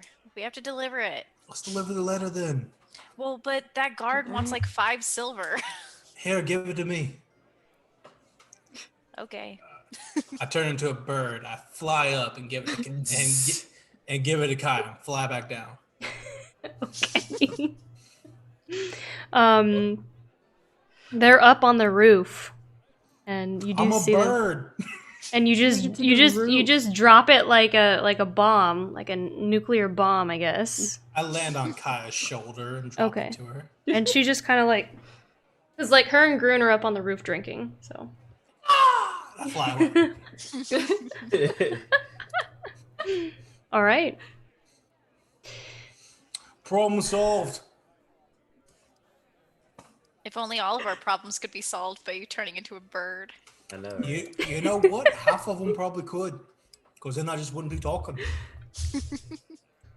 Poor Kaya. She's just sitting, and it's been a bad day, and then this bird that smells like wine just drops stuff on her. Like, is that bird drunk? Flying a little crooked. I start piloting us. If we're leaving the funeral and ending the session, then I will start piloting us east across Aroria towards Dick Brand, where the vaults of slumbering are. And the Wandering Walnut Inn. Yeah, that's where we need to go. That was right. I mean, it's on the way. Yeah. Yeah. All right. Also, everyone was wearing black, by the way, and y'all didn't tell me that we had to wear black. What'd you noticed wear? that. It's a funeral. I have one outfit, and it's bright green. It's a big skies. Well, it wasn't like you could have changed, Finn. True, but still embarrassing. Could have borrowed something. All right, let's thank all of our new subscribers and followers. Brother B for the resub. And then Hatcher Actor for the resub. The Great Big Geek for the follow, as well as 10 gift subscriptions. Thank you so much. Cat Weasel 84 for the follow. And as well as the Prime sub. Thank you so much. The Nat 30s with the raid of 5. Thank you so much. Izzy Beth for the follow as well. Thank you all so much. If you enjoy our show, please consider supporting us with a free Twitch Prime sub. Our subscribers get awesome emotes like our Huzzah mug and our Nat 20 and our Nat 1 and our Snog Piggy Heart. Pity Piggy Heart. And then of course our tier 2 subs also get our Rip Skull. So yes, and then I think our tier 3, did our tier 3 get something? I think it's just tier 2. No, the skull. The insight check is for the tier 2. We have an insight check emoji for our tier 2, and the rip skull is for the tier 3. We also have a Patreon, patreon.com/inkandlyre, where we have a whole bunch of homebrew stuff, like what you see on stream, like our Cambria location module that we have. If you support us there as well, you can get access to that too. We won't have Twisted Veil tomorrow because we do have cast members out with COVID. We're hoping to continue that next Tuesday, but we will have Iron Valor Wednesday at 7:30, which is our mini Rime of the Frost Maiden campaign. We're only on episode 2 right now, so it's a great time to kind of like walk in and join us with that. And then Short Rest, we are going to be playing, I believe, Spellbreak. So that will be very exciting. And that's Friday at 8 p.m. That's where we just kind of take a short rest and chill. And then, of course, the map tonight, I drew it. If you are a Patreon subscriber, you will get access. This is actually a 4-floored, what I consider the ultimate party keep that I put together. Other than that, who are we raiding tonight? Oh, we're already raiding. Oh God. Okay. Oh, we're heading that way now. Bye. Oh, that was. Wow. Okay. Yeah. We out.